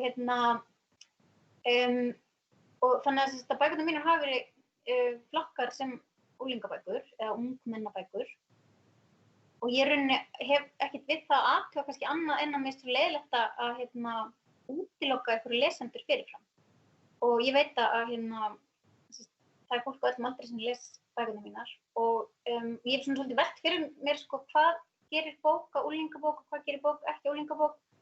Eins og í Ljóninu þá er þetta söguhetjan 17 ára gömul og í Norninni þá er söguhetjan 19 ára gömul en í Skóginum er ég að skrifa 2 konur á tíræðisaldri og það er unglingabók sko. Þannig að já, þetta er kannski orðið svolítið svona flókið og ég kannski velt fyrir mér að kannski yrðu Nornin og Skógurinn ekkert endilega taldar sem unglingabækur nema því að þær eru framhald af bók sem var skrifað ungling. Já, þetta er svolítið áhugaverður punktur. Það kemur kannski inn í það sem ég líka nefndi áðan að þetta er svona, kannski svona genre sem hefur ekkert alltaf verið til á Íslandi. Þetta kannski fellur undir það sem er kallað young adult í dag eða einhvers staðar þar. En nú er bara spurning, eru þið með einhverjar spurningar til kollega ykkar eða eitthvað sem þið vitið svona slútta með?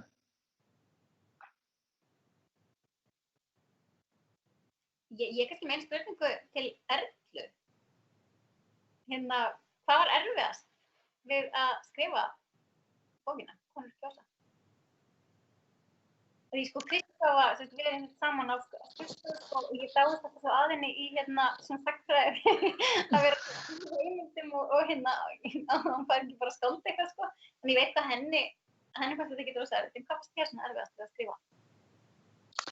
Mér finnst kannski erfiðast að þegar maður er með svona mikið efni undir og mikið af heimildum, alls konar spennandi heimildir, það er að skrifa ekki of langt og kannski sérstaklega í þessari bók sem var samt miklu lengur en hún átti upphaflega að vera, að einhvern veginn vera líka að reyna að skrifa og fara kannski, ég ætla ekki að segja fara úr sagnfræðigírnum, en við vorum svolítið svalar undir lokin að strika út nöfn á fólki til dæmis og vorum svona aðeins að reyna að létta bókina, að við værum ekki að skrifa bara allt sem við vissum, öll smáatriði sem sagnfræðingum finnast æðisleg, viljum gjarnan svona rekja heimildirnar og söguna í slíkum smáatriðum, en áhugasami lesendur nenna því ekkert endilega, þannig að mér fannst það svolítið erfitt, svona takmarka mig, það er áskorun.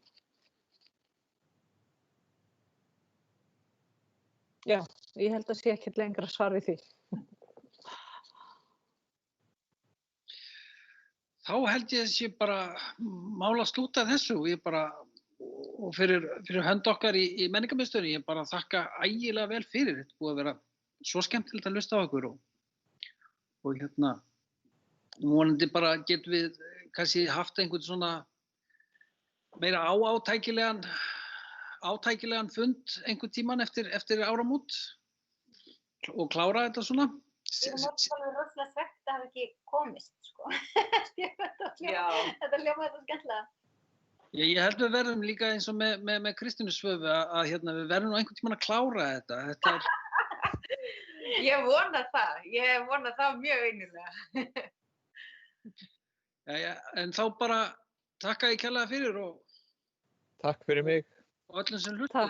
Takk. Takk. Bye bye.